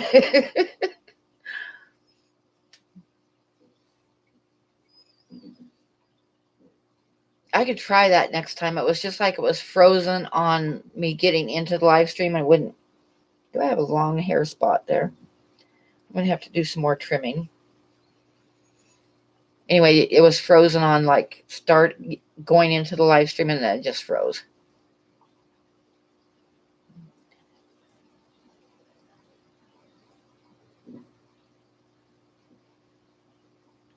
I was supposed to do what today?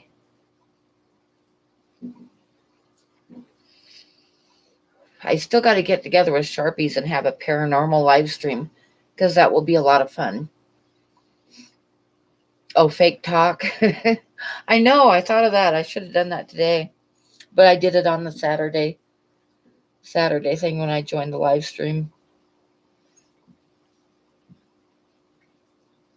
I will do it sometime.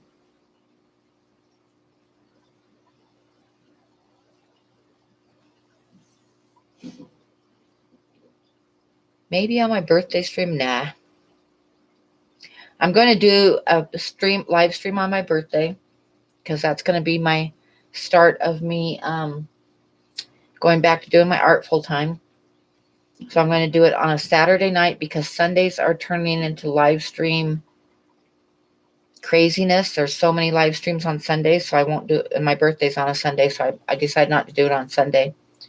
So I'm going to do it on Saturday night into Sunday morning. And I'm going to give away a drawing on the live stream to the people in the live stream. So you want to be sure to not miss that one, Jesse. It's going to be Saturday the 22nd.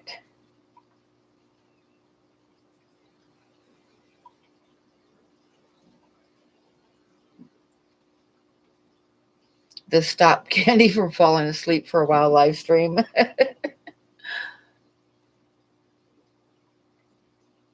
Yes, I'm going to do art.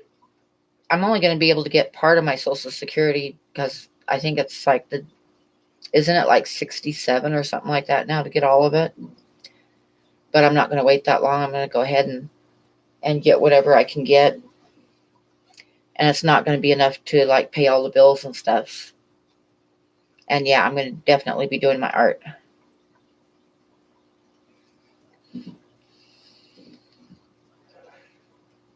That would be good, Chubby Guppy. Do a live stream on your birthday.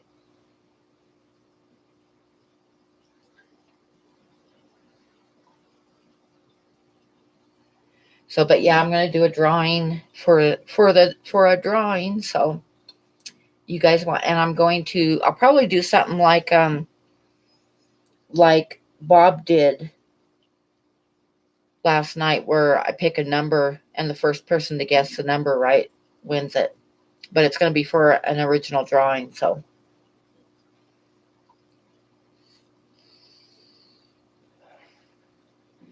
I know, I can't wait till we do that live stream, John. And we'll have it'll be on Google Hangouts, so other people that have stories can jump in too once in a while and tell their paranormal stories. Candy, you don't want to miss that one. Yep, exactly, Sharpies.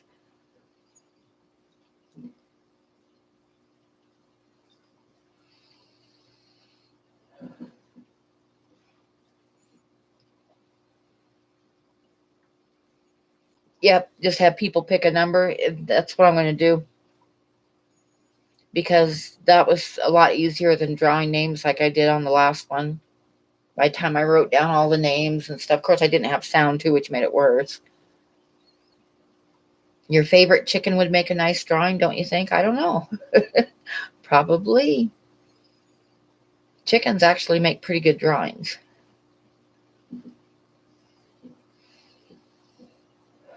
Oh, and you asked me earlier what I smoke. I pack my own cigarettes. I buy the tobacco and the tubes, and I pack them myself. And it costs me $30 to make 3 cartons of cigarettes. Oh, Barred Rock, that'd be cool.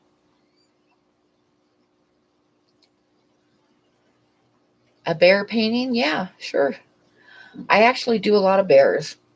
So keep your eye open. Once I start doing it full time, keep your eyes open on my new ones, because there will be bears and something might hit you that you have to have. Cigarette machine for the win. I spent when I first started packing my own, I was living in Huntley and brokered and shit, because it was when I first started out with my art last time. And it takes a while to get going. And I was super broke, and I started packing my own cigarettes. And I bought a $40 packing machine that broke the first time I used it. So now I have a $7 zigzag cigarette packer that I've had for at least 5 years, and it never breaks. So there you go. But yeah, $40, and it broke and I'm not even exaggerating, the very first time I used it, it broke. And the tobacco store had a sign hanging there that said that they would not return your money for any broken cigarette packers. I mean, it was right on the wall. I should have known better. So like I said, I got a $7 zigzag one, and it works great.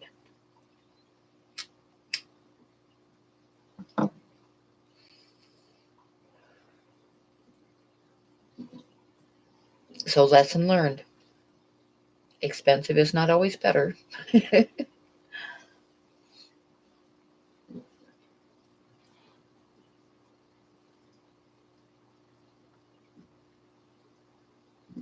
You don't drink milk, but you're with the reefer and cookies. Hi, Patricia. Oh, not much. Just my usual bullshitting, you know. Didn't miss much. Just a couple stories and a bunch of bullshit.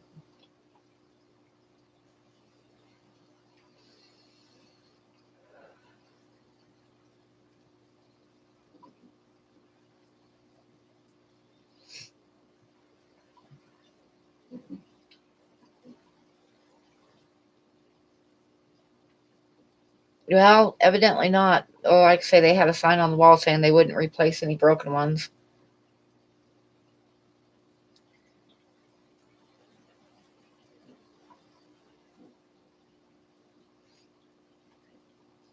Milk is good for you, Big D. It builds strong bones.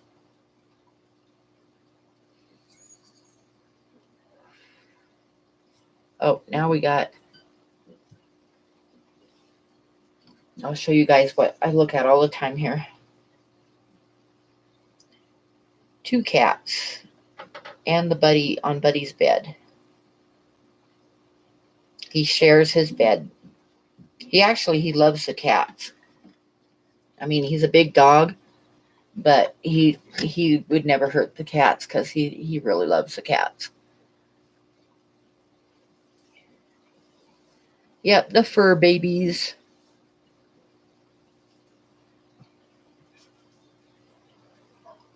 And Buddy knows I'm talking about him, so he thinks he's going to get a cookie.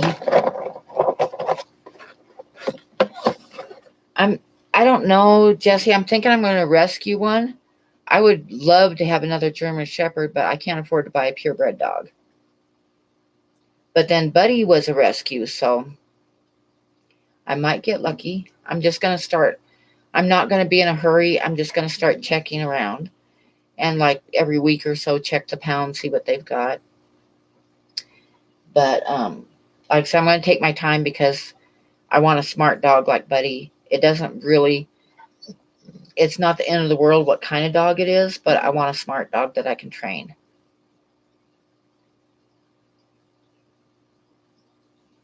Can you sit? Sit.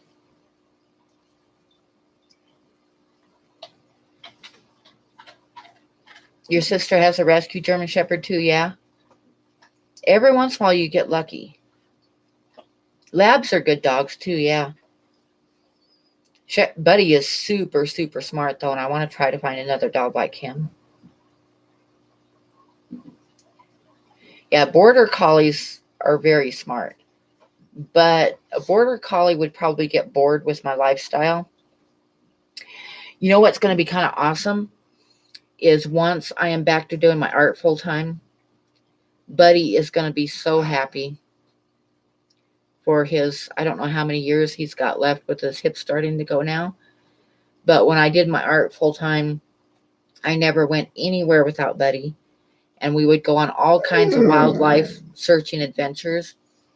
And Buddy would actually look for wildlife. And if he spotted something, he would basically point it out to me, like whine and look right at it. So he knew what we were looking for. And it was kind of cool. But yeah, he'll be the buddy, the truck buddy once again, my co-pilot. And that will make him happy. Hi, Kevin. Did you make it home? Yeah, border collies need a lot of exercise. A 4-pound killer chihuahua. Yeah, Buddy's gonna have a good time. Because like I say, when I was doing my art full time, I never left the house in all seriousness, I never left the house without Buddy. He went everywhere with me. So now it's like when I put on my work uniform, he knows, and he just like lays down on his bed looking all sad and stuff because he knows I'm going to be gone all day and I'm not taking him with me. Put your skates on and pull you everywhere. Yep.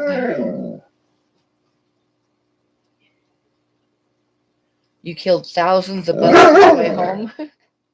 Yeah, mutts make good pets. That's why I say I'm gonna be looking for a rescue dog. But it's gonna have to be fairly young, or Buddy was not gonna let it in the house. No barking. You don't get nothing when you bark. Go lay down. Go lay down. Go on.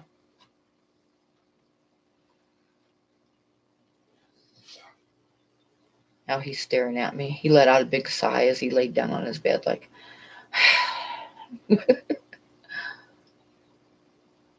What was I saying? Oh, Megan wanted to get this young male dog from the pound, and he was about 1.5 years old, and there was no way in hell. There was just no way. But he was not going to let him in the house. So I'm thinking I would probably have better luck with a female and one that's fairly young. Like maybe less than 1 year old at least. Yep, still going. And I was going to get off of here like half an hour ago. So we're going to give it another 10 minutes and then that's it. I just been talking, Carson. What can I say? And fixed. Yep, got to get them fixed, whether it's a male or a female. But Timmy is really stuck in the well this time. He's given me the sad puppy guilty look.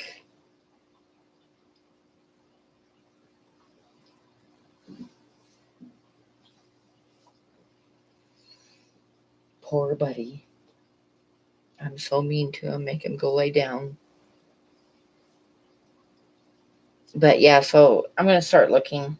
But like I said, I'm not going to be in any hurry. I'll know when I find the right one. Probably going to be a medium to large dog because I like big dogs. And it's got to be fairly intelligent. And more than likely a female.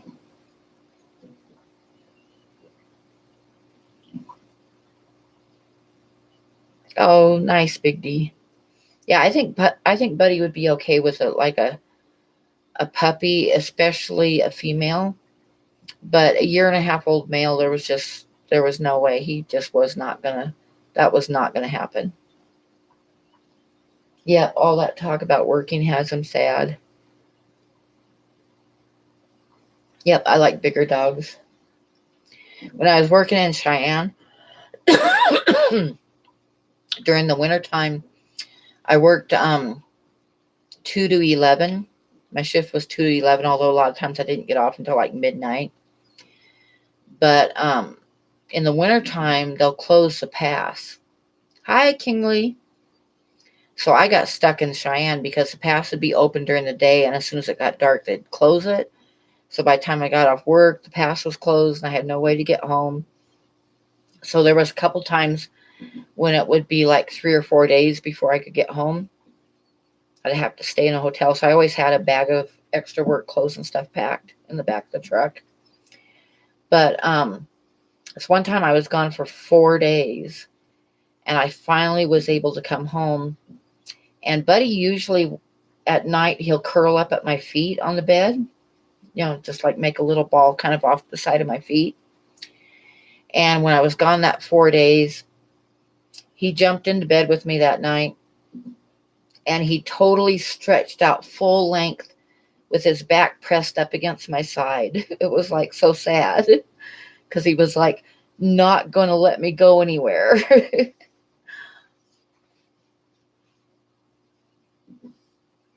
It was like he was going to make sure that I was not getting up without him knowing it.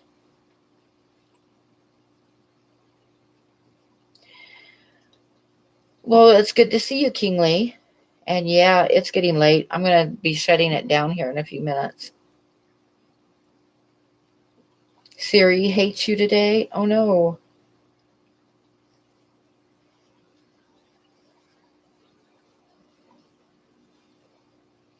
And Jesse says the dragons had fry.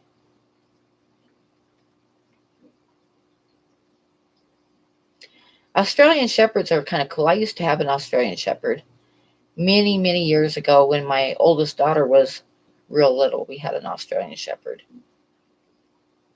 Her name was Susie. Oh my God, I'll tell you a story about that. My brother had a girlfriend at the time. We had this Australian Shepherd named Susie, and we'd gotten her from a kid whose dad owned the stockyards. And she was like, they got her to work in the stockyards, and she was really good, but she got too tall to go underneath the fences. So they were giving her away, and we took her. And she was a white Australian Shepherd with a dock tail and everything, right? So my brother had this girlfriend that was dumb as a board. And she was over visiting one day. And she looked at Susie. And she asked me why the dog's name was Susie. And I told her that that was her name when we got her. So we just kept it, you know. She was a smart dog, too. And then, anyway, so the girl, she looks all confused. And she said, but why would you name a male dog Susie? I was like, because she's not a male. It's a female dog. And she's, but like, her tail's docked. I thought that they docked male dogs' tails so they couldn't breed.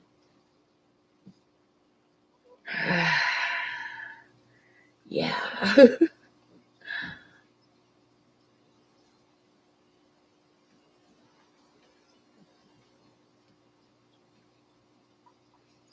Yeah, you guys didn't know that, did you? I know, Big D. That's what I was like, what?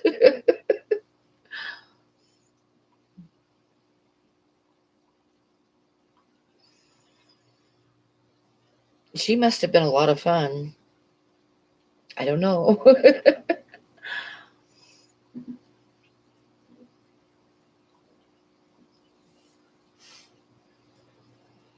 But anyway, okay, I should probably shut it down because it is almost 1 o'clock in the morning.